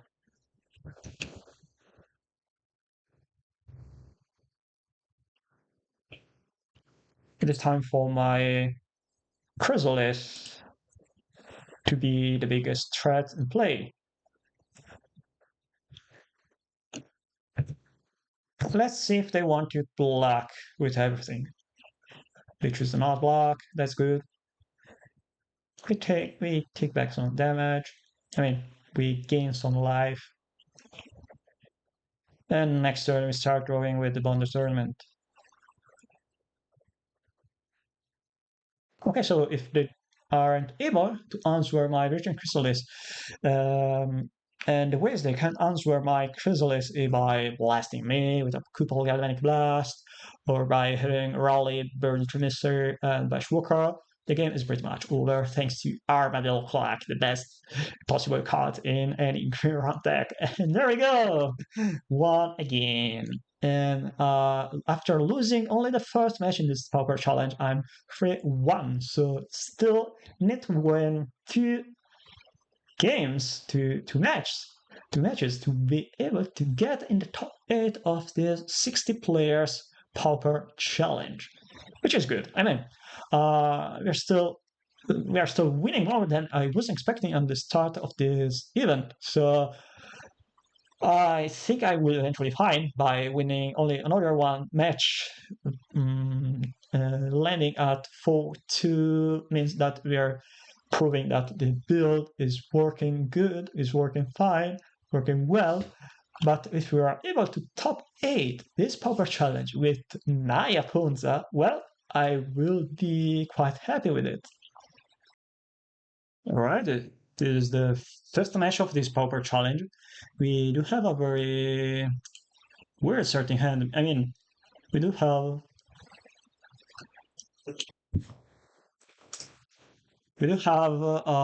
turn 1 ramp, turn 2 ramp, etc, etc. So I guess I will keep it. Currently we don't have a turn 2 play beside my ramp. So let's wait for the opponent to understand what they are playing, and then we'll eventually cast a bunch of stuff. later. Okay, so Island Panda, I suppose it is Terror. Ralph. I like playing Ralph. So I I believe when we are playing against one of the terror that it is still better to cast Ralph on turn one, especially since we are playing on game one. Now in game two, they can choose either countering enchantment, another enchantment, decide wildly, etc. etc. So what I'm doing here first is I think casting the Roost Sick on the Seg Wildling counterspell. Okay.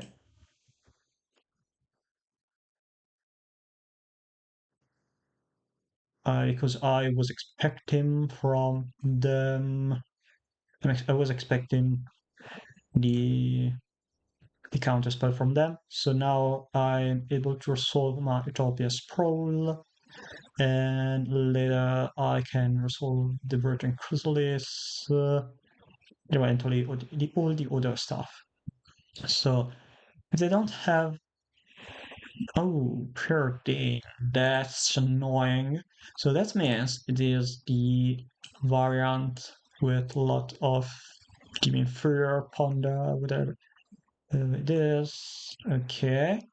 I guess I'll keep the Arbor Elf on top to cast later because it generates a very large amount of mana ramp. Okay.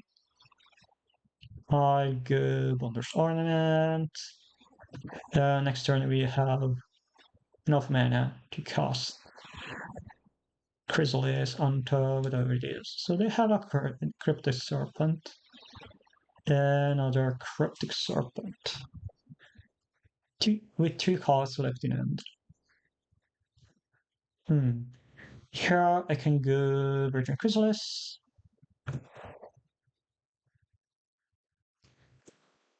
I think I should not sacrifice these tokens to create to cast the second Wonder Ornament.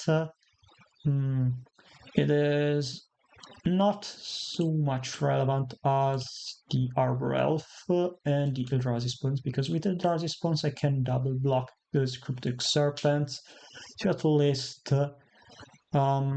generate value in form of not taking damage from those Cryptic Serpent. I think we are facing the Monobitar variant without Delver of Secrets because they have Pure Din. The cool thing is likely they play only 14 basic lengths, which means we are probably better positioned when we have some sort of interaction. I think it is kind of good to double block, but Cryptic Serpent, because I don't really like the idea of going to low in life, because if you take 6 damage we go, then they are lethal triple turns. Okay, so how much mana do we have? 3, 6, 7. I think I should cast first the Avenging Hunter. They can take one. Yeah, they can take one land, but we can then block one serpent, which is fine. We can then eventually cast the trauma cast. I think since they are so they don't have anything. And in my opinion, there's no reason to cast here. My Thermocast doesn't do much, so it is better to cast Thermocast. It is better to cast Wondrous Ornament. Pass the turn, block Cryptic Serpent, and just wait for them to not have another creature. So we block the Serpent because it is more damage from it. Still, our initiative, fetching one land from their deck. I hope they don't have another creature. It will be eventually pretty annoying. They have 2 cards, no counterspell. Then, 0 creatures. That's annoying. I think I should maybe first draw one card. They likely have only dead cards in it. I should attack with Arboralf. Put the Forge token on my Chrysalis. And just wait for the next turn to do something. I think I should cast the Thermal Cast.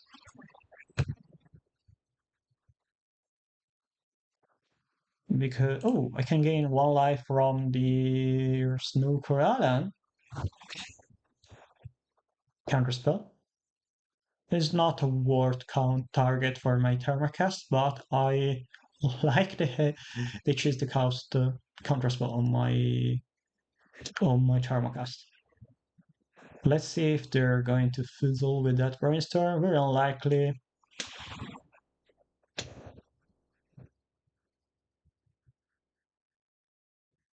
As you can see, any copy of Thermocast or Woolly Acid Mouse is very much dead in the matchup, and I don't have any cards in my sideboard against the Mono Blue Terror. Okay, so they choose to cycle the lower village. They have another brainstorm. And then finally Mental Note, milling 2 islands, and we kill their Cryptic Serpent. So we go down to 4.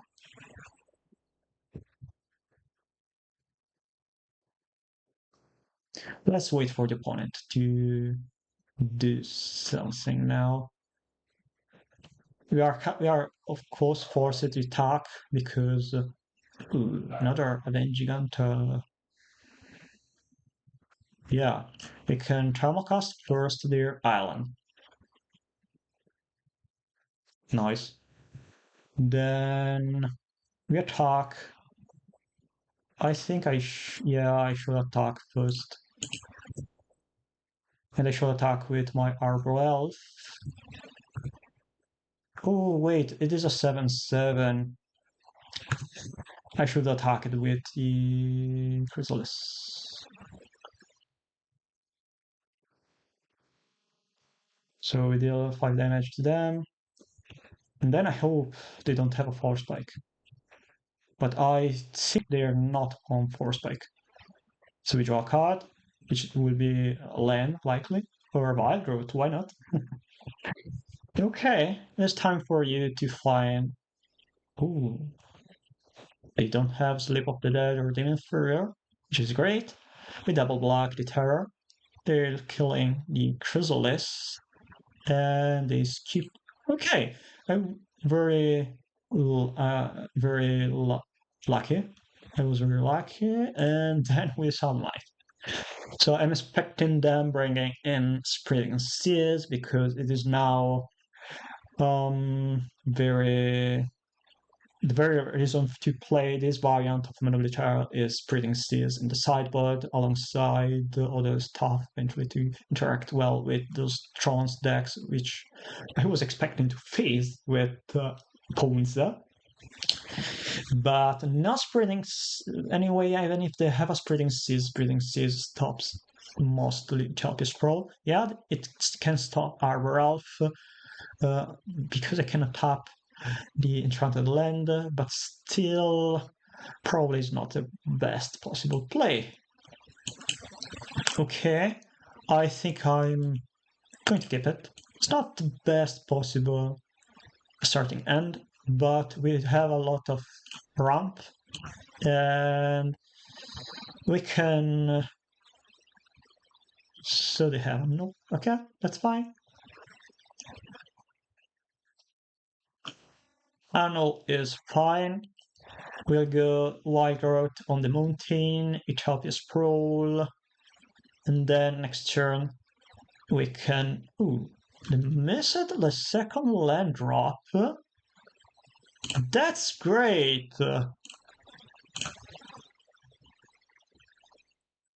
I should enchant 2 different lands to play around Spreading Seas, and I naming white, of course.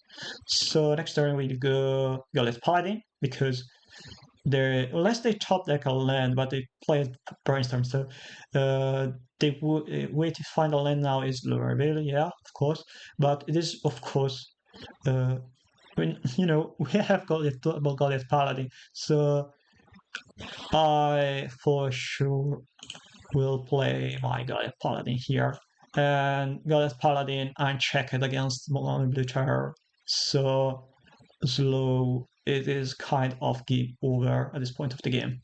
I mean, yeah, they can play later another creature, but I play another Goddess Paladin.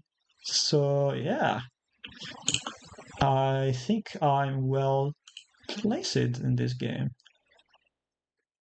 They have now 5 instants and sorceries in their graveyard, 6 with Brainstorm. Their best possible outcome here is having Island, Demon Fear, and Larentara, but just one copy of Cryptic Serpent is not enough. So I'll forge my Goliath Paladin to make it even bigger. Arbor Elf is good. So Plains, combat with the Goliath Paladin. Will take 5 damage.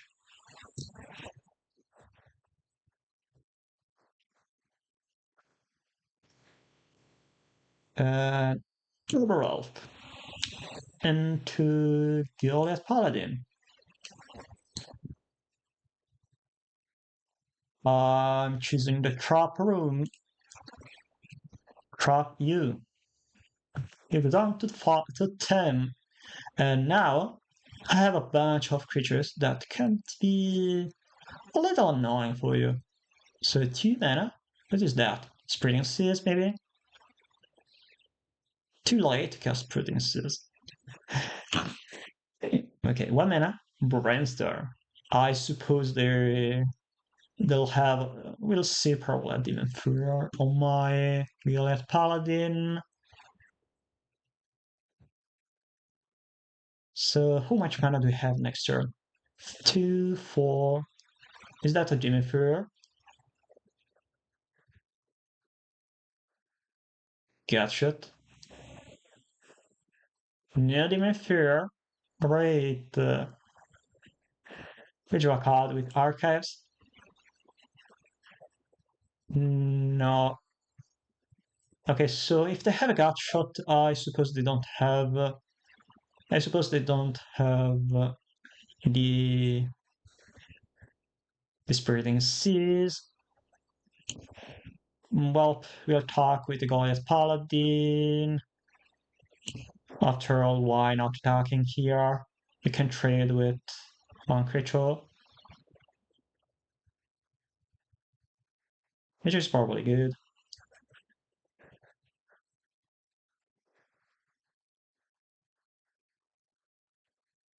And I'll play my bonus tournament, hoping they don't have ammo. Then double top deck can kill me. Quite annoying. So so they do have Spreading Seas. Ponder, 2 continent, and another card with a ponder. I hope they don't find any creature. And then I need to top deck 1 initiative creature now. Well, I have 7 initiatives in my deck, and I found just 2. Another forest. I thought he was going to win this game, not to lose. Damn. Too many dead top decks. It wasn't supposed to be like that. I suppose they worded out Demon Fear. That's, I mean, the reason why they do have Gas Shot and Spreading Seas. So skipping the tunnel again on my Goliath Paladin, yeah, that's for sure. We go down to 8, and now they have little damage. And we draw another land. I think that's 4 dead cards on my top deck. It's annoying. Damn, Rumble. Oh, too bad. Too bad. Oh well, at least we're starting first. So now we need to understand that they have a cat shot as well. That's a very bad starting answer. Ticket mulligan. Okay, we are losing to the mulligan. Seems like. I don't want to keep our Ralph in my starting end. Damn.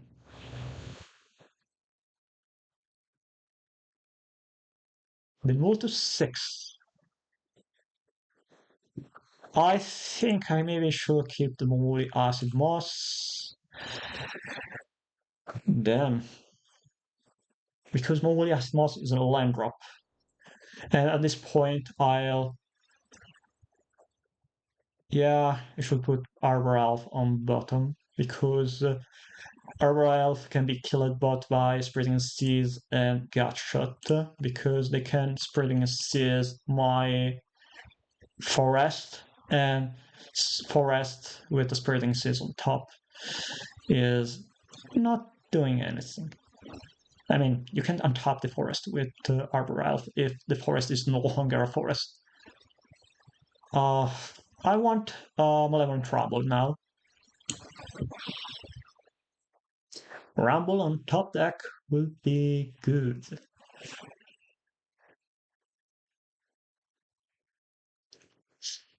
Please, no Spreading Seas. Red. White. I think I'm likely going to scoop it. They have a Spreading Seas now. Ooh, how lucky. I should play around Force Spike. Counterspell. Yeah, whatever you want. Acid Moss is not doing much at this point of the game. What is that? Ponder. What are you trying to find? Please, miss a land drop. Miss a land drop, my opponent declines to use Ponder. They play an island. What do you have in hand now? They pass the turn. Thermocast. It's likely for them to have another counterspell, but I guess I'm still supposed to cast Mongolia Hasmos because the hand of Spreading Seas. Okay, there's no force spike. I mean, there's no counterspell now. That's good. But still, having Thermocast, Acid Moss after moving down to 5 means that I'm not able to do anything relevant. At least we are able now to fetch land with island with the Mongoli Acid Moss, meaning that I'm fetching Island Forest because I have 4 copies of Chrysalis in my deck. So if they cast Spreading Seas on my forest, I will still have the right mana to cast my Chrysalis. What is that? Another pond. As you can see, Land and Naya is truly bad against their deck. The only reason why I choose to keep Woolly Acid Moss in my starting end, Uber, Arbor Ralph, and Thermocast is because this card generate mana ramp. And the top decking Thermocast means that I more or less move down to 4 terror.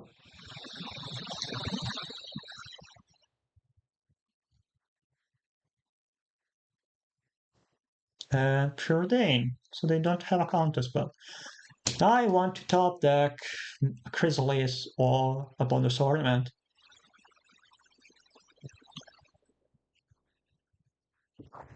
I guess that's what. Damn. Losing that game too was really punishing, but I lost because I had 4 dead cards on my top deck, not because I chose to play in a way that wasn't the right way to play the game or to approach the game. Yeah, now mulling down to 5 because I had double bad starting end. It is really frustrating. Cryptic Serpent. Well, why not? I guess the game is over. I mean, Avenging Hunter at this point doesn't do much. I can play the Avenging Hunter and get the initiative stolen. They have 3 continents, so yeah, game is over. Sad thing. And here we go. We are now for the last round of this Pauper challenge, starting first. Seems like yeah, decent starting end. Let me think if I want to play first Arbor Elf or Utopia Sprawl. Oh, much makes the difference here having the 4th mana from Utopia Sprawl, from the Utopia Sprawl enchanted hand untapped with Arbor Elf or not. Because with just 2 or 3 mana, I can cast Rumble or Bonus Ornament.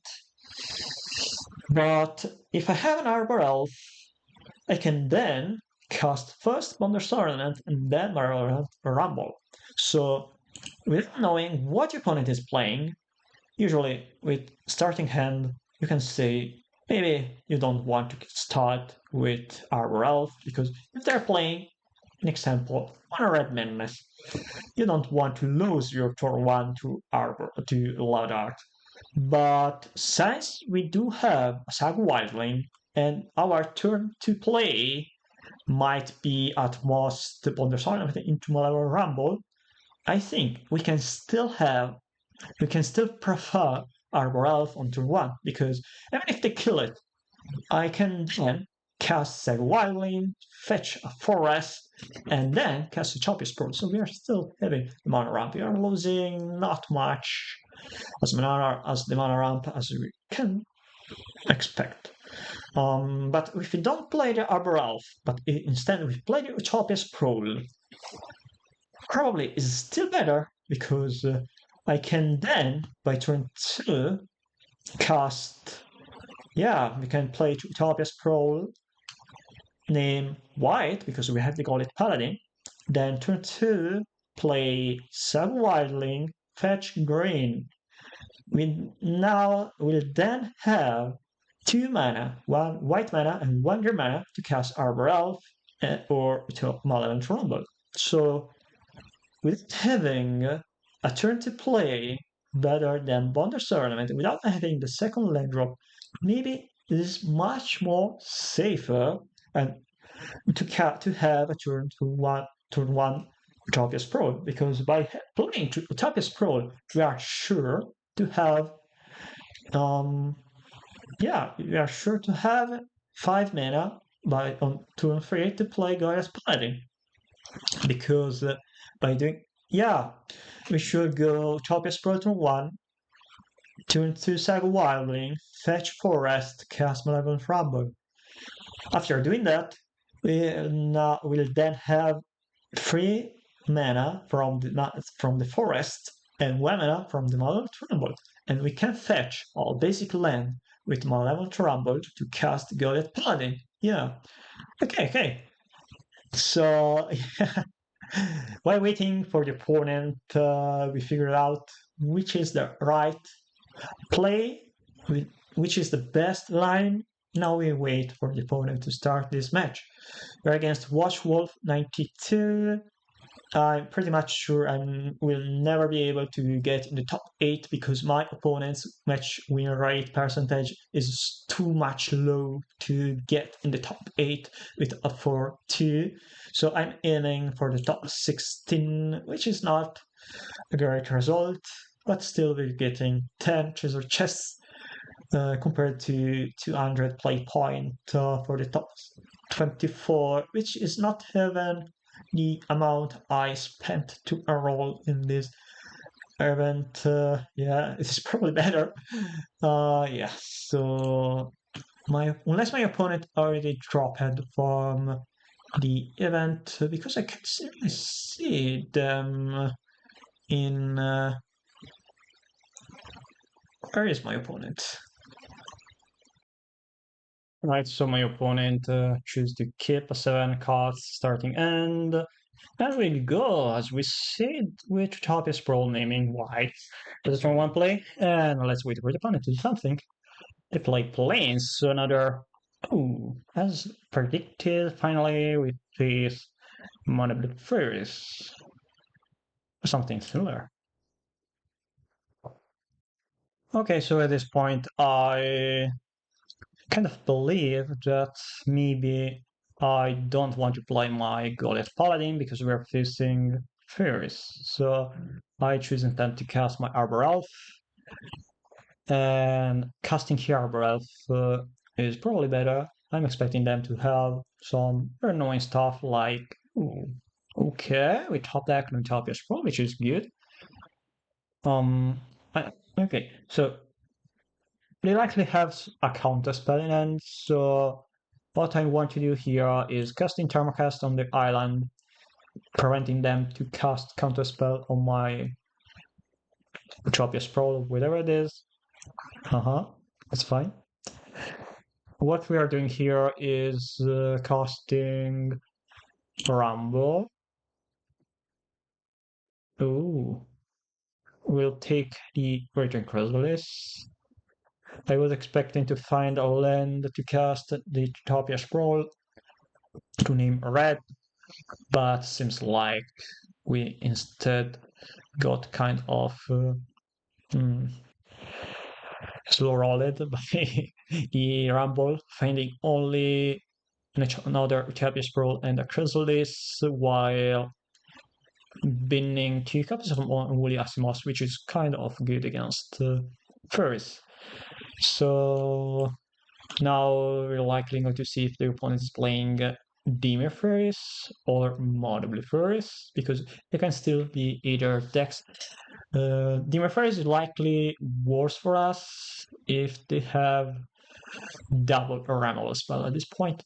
If they're not doing anything relevant beside casting a bunch of ninjas and Faeries, probably for okay. As expected, it is one of the Faeries. So they're tapping the Arbor Elf, which is fine. We draw Thermocast. We'll use the Thermocast in their next turn as a way to interact with their counter spells. And now we'll crack the Eldrazi Spoon to cast Virgin Chrysalis. So we can block the Faeries and the Secret Archer, unless they play another land or another super villain come to top my Virgin Chrysalis. I don't like the idea of blocking the Secret Archer now because, yeah, okay, they're tapping my Chrysalis with the Aerostrix, so they're taking 3 damage. It is fine to take the damage from the Secret Archer, because I prefer keeping the Eldrazi Spoons in play for now. And Thermocast is probably a good play now. Okay, they discarded a Faeries here. Ooh, that's a good kit. That's a good draw, I guess. So we'll start with the Thermocast on the island. I can top maybe the white. I mean, I'm not really willing to cast my Goliath Paladin. They have too many flying creatures, so they have another counter spell on my Thermocast. Okay, let me see if I have enough mana to cast both the Ornament and the Sagu. 4, 6, 1 mana short. That's brutal. Okay, so I prefer here casting my Sagu Wildling. This is your turn, opponent. I'm not attacking with my blockers. You are forced to crack your super villain's camp if you want to attack, but still have 2 blockers, so you need another copy of Aerostrix or whatever it is. Then now they can counter my Bonders Ornament with Spellstutter Sprite. Wild Growth. I think it is time maybe to cast the Goliath Paladin. Yeah. They have too many flying creatures.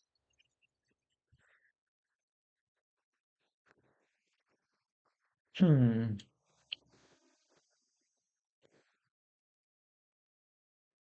Maybe it is still better to cast the Ornament. Because if they counter the Ornament, they cannot then. Yeah, we are forcing them to crack the Silver Villain's Calm in their turn. So yeah, let's go for the Bonus Ornament. Um,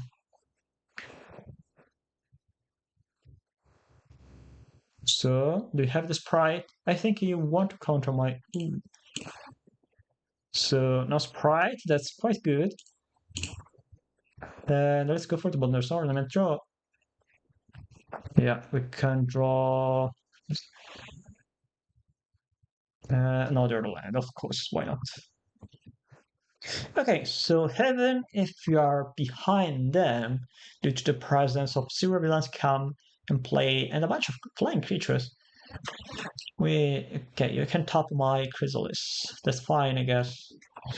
But I can block your ninja with a Dread Spoon. I can block your Hero Strix with my Sudden Wildling. So you need Geoshatter. Sure.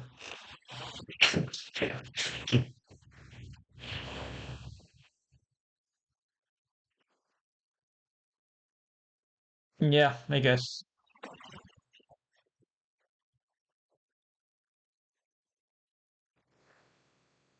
So I'm still not blocking because hmm, yeah, there's no reason to block. Next turn, depending on what it bounce back, I can choose if I want to cast my Goliath Paladin. And now I'm sure I not want to cast my Goliath Paladin.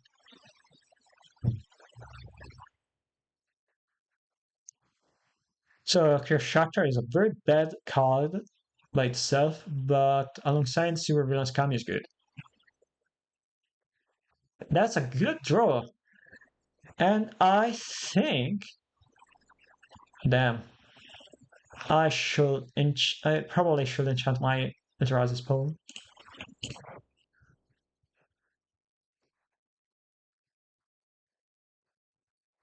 So how much mana do we get here?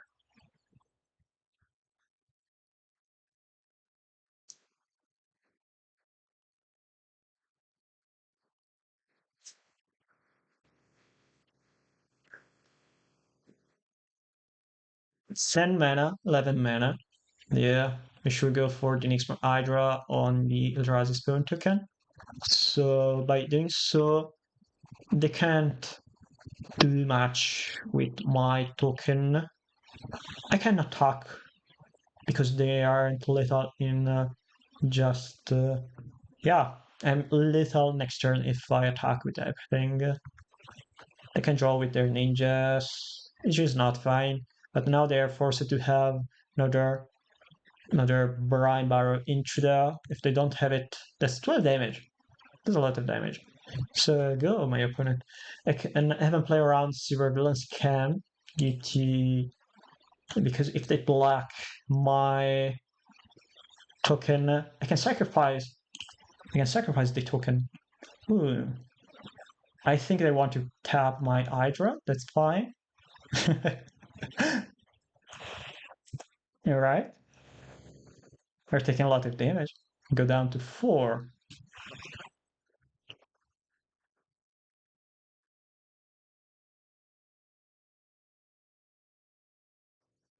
They discard Sprite and they discard Dispel. One card in end. I think unless they have another Brine Barrow Intruder, they have a little damage. Yeah. I should attack with everything maybe. What they can do here, they can yeah, they need a Brine Barrow Intruder. And I don't really have any out of this situation. Beside, yeah, they are forced to put, yeah, they are forced to crack the surveillance cam to tap my chrysalis, and I'm forced to attack with everything.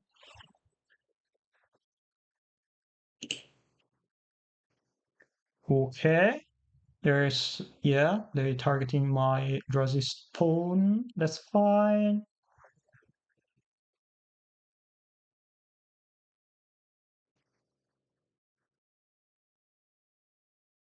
They can draw, doesn't matter, but still better than not using that mana. And then I attack with everything. Unless they have another, but the third copy of Surveillance Camp, they need the third copy of Surveillance Camp. And here we go, Nyxborg Hydra for the win. Thanks, Nyxborg Hydra. You are the best card in this deck. So what we are doing here is adding 3 copies of Twin Silk Spider and 4 copies of Bright Weapon. I think I don't want to keep my initiatives. They have too many good cards against initiative that it is probably still better to have the land Naya. So we are kind of playing the role of a control deck in the post-sideboard game against them because we only need 1 or 2 cards to win the game. So we don't need that many finishers. Then again, the basics plays. So okay, that's not good, but that's not even bad. I'm not keeping the Charmocast because it is so bad in the matchup that I prefer to cast Sig Wildling or Malevolent Rumble, and then casting Malevolent Rumble on turn 2. Alright, Rainbow or Intruder comes in. Let's see if they have a Moon Circuit Archer. If they had the Hacker and they miss the land drop, I'm for sure going to block with the Eldrazi Spawn. But maybe they don't miss it. Yeah. So many lands. Rumble. There we go. We got the Twin Silk Spider. We're going to block with it. I'm not blocking anyway with the Eldrazi Spawn because the Eldrazi Spawns allows me to then place a Wildling on turn 4, which is good. Tricks to block to tap my Eldrazi Spawn, that's fine. That's absolutely fine. The attack. I'm expecting another ninja. Yeah, why not? Okay. Mana blue ninjas. It's time for you to get spidered. Off one mind on top, why not? Oh wait, I have the Sagu. We have the Raspoon. I can fetch the basic mountain. Oh man, that's a so good draw. That's so good for me. Finally, it is time to clear the battlefield. Say bye-bye to your ninjas and your Strix. And there you go.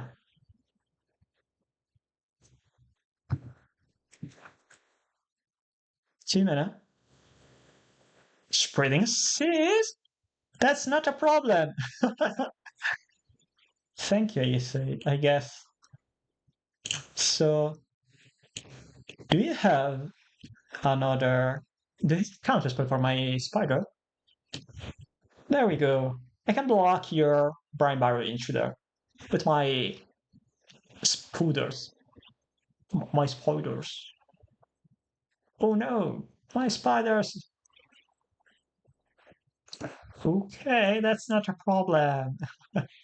That's so hilarious. What do you mean, spring and season? I only have forests in hand. Wow, that's not even a good Malevolent Rumble. So I guess I'll take another forest. Okay, so now I suppose I have enough green mana sources. So if you if you want to cut to target another forest with spring sims, that's fine to me. It is very clear that they went double spreading seeds on my forest instead of my non-green mana sources, and then I'm like, yeah, that's okay. That's not a problem. The cool thing about my Malevolent Rumble is anyway the whole Malevolent Rumble is able to let me not draw those random land denial spells that aren't doing anything relevant to this point of the game. It's cool. Okay, so if they want to tap my spider, I can block the Barnbauer intruder with the spoon and the sprite with double spider to prevent them from hitting to preventing them from landing an injury. I mean, okay, do you have an answer for my bonus tournament? You can get Anno, Double Sprite. Ooh, it resolved. Okay, it is time for you to do something. Nothing? That's fine to me. That you're doing. Hey, that's my basic mountain. Alright, well, I guess I'll tap on my bonus tournament to cast Breaching Chrysalis. I think I don't want to lose my Razispawn yet. Good job, yes, bro. Not exactly what I was expecting on the top deck on turn 7. I can name red here, which is a good thing because I can play around. I can tap the basic land to cast Chrysalis. Yep, that's a Chrysalis, indeed. And it is time to cast my Chrysalis. I mean, I kept that Eldrazi spawn in play for, I think, too much time. Now it is time for you to find an answer for my rich creatures.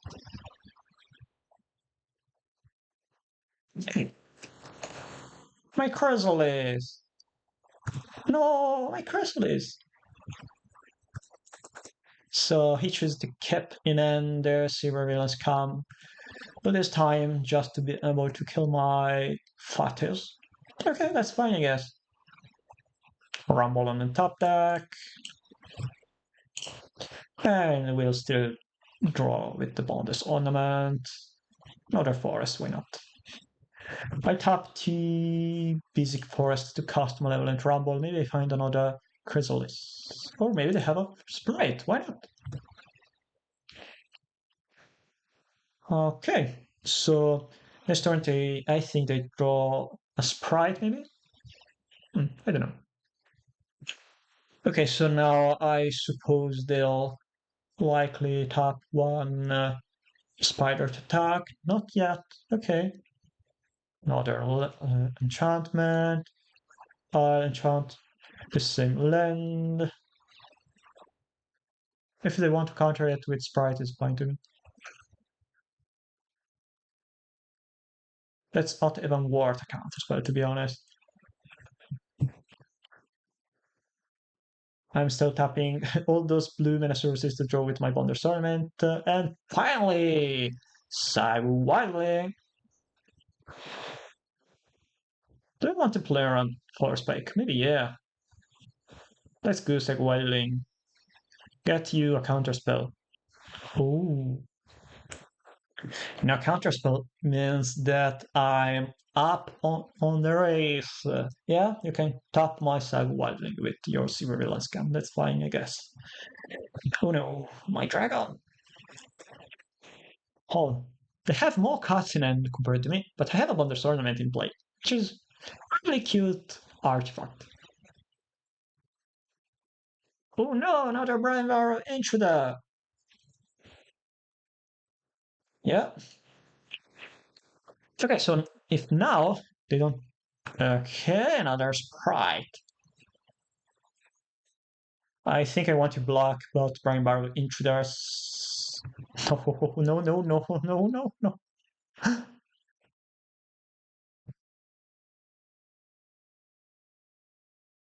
I think I want to kill one Fairy, and I don't want to. See, yeah, we are losing the Spooder. That's fine. Ah, I forgot to block the second Brain Barrel Intruder. I was supposed to block that Brain Barrel Intruder because now I can kill the Sprite only if they don't have another ninja on their Intruder. But I choose to bring back double Sprite, which is fine, I guess.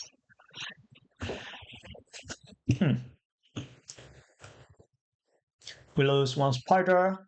We still have another 2 copies of the Spider and a bunch of other stuff. So now they have 5 cards in and they have another clear chapter. Why not? Oh well, anyway. Take this little spider. It generates a bunch of value.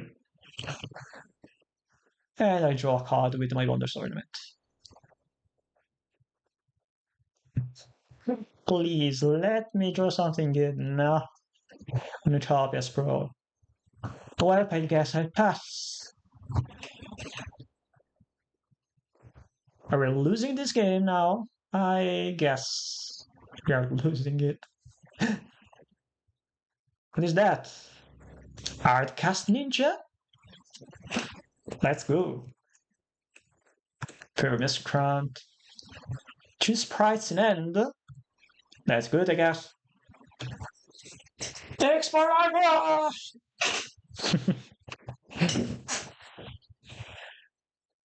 So 1, 2, 3, 4, 9 plus 3, 12, 13.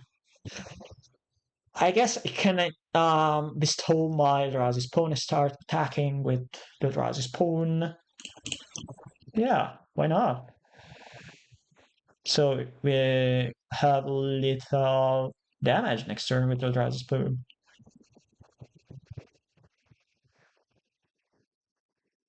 And there's not even a risk on casting with Export Hydra now, thanks to them having only 2 sprites and end. That's quite good. Yeah, that's an 11-12 just for you, attacking and trying to kill you. Unchecked. Let's go. And I don't want to sacrifice the Spawn to block one of their creatures. And here we go for 2 in this Pauper challenge with Naya Ponza. Sideboarding out all white card against one of the Faeries. But thanks to Swing Silk Spider, we were able to overcome all those blue creatures from Mono Blue Faeries. That's really good. Okay, so Twin Silk Spider rolling great against Mono Blue Faeries. Thank you for watching, Mr. Twin Silk Spider. Okay. I'm very hyped by this game against Mono Blue Faeries. So King Silk Spider proved to be good, at least against Faeries. So we won. I think I win the second games mostly due to me top decking the Barrack Weapon on turn 3. So take Wild Link, fetching the basic mountain, sacrifice the Spawn, generate 3 mana, cast Barrack Weapon, kill Ninja, and Strix. Was great, of course. But then the top decking first a spider, then another spider, and then Nyx per Hydra. Well, that's really something. And yeah, you can see Nyx per Hydra is probably the best green card in this deck. Of course, alongside the Chrysalis. Okay, so Bonus Ornament approved. Nyx per Hydra approved. Sabo, it worked well. Mm, I don't know about the land Naya. I was supposed to face Affinity and Tron. I faced two terror deck, two red decks, one Naya combo with Midnight Guard and Presence of God, and another deck which is Mono Blue Faeries. And I was expecting to face Mono Blue, Mono Blue Terror, and we went fifth. We won the first match against Mono Blue Terror, and we lost the other one, but only due to mana steal. And I was expecting to face Affinity and Tron. We faced zero of those decks, which is annoying to see the list. But I was expecting as well to face Faeries, and Faeries was a problem. But we, thanks to having good cards, we overcome that deck in a very clever and is somewhat easy way. Okay, so now finally this video is over and see you next time. Thanks for watching. Let me know what you think of this video, what do you think of this deck list, and what you want to see on the next video. Any suggestion is well accepted. So don't worry, just state whatever you want.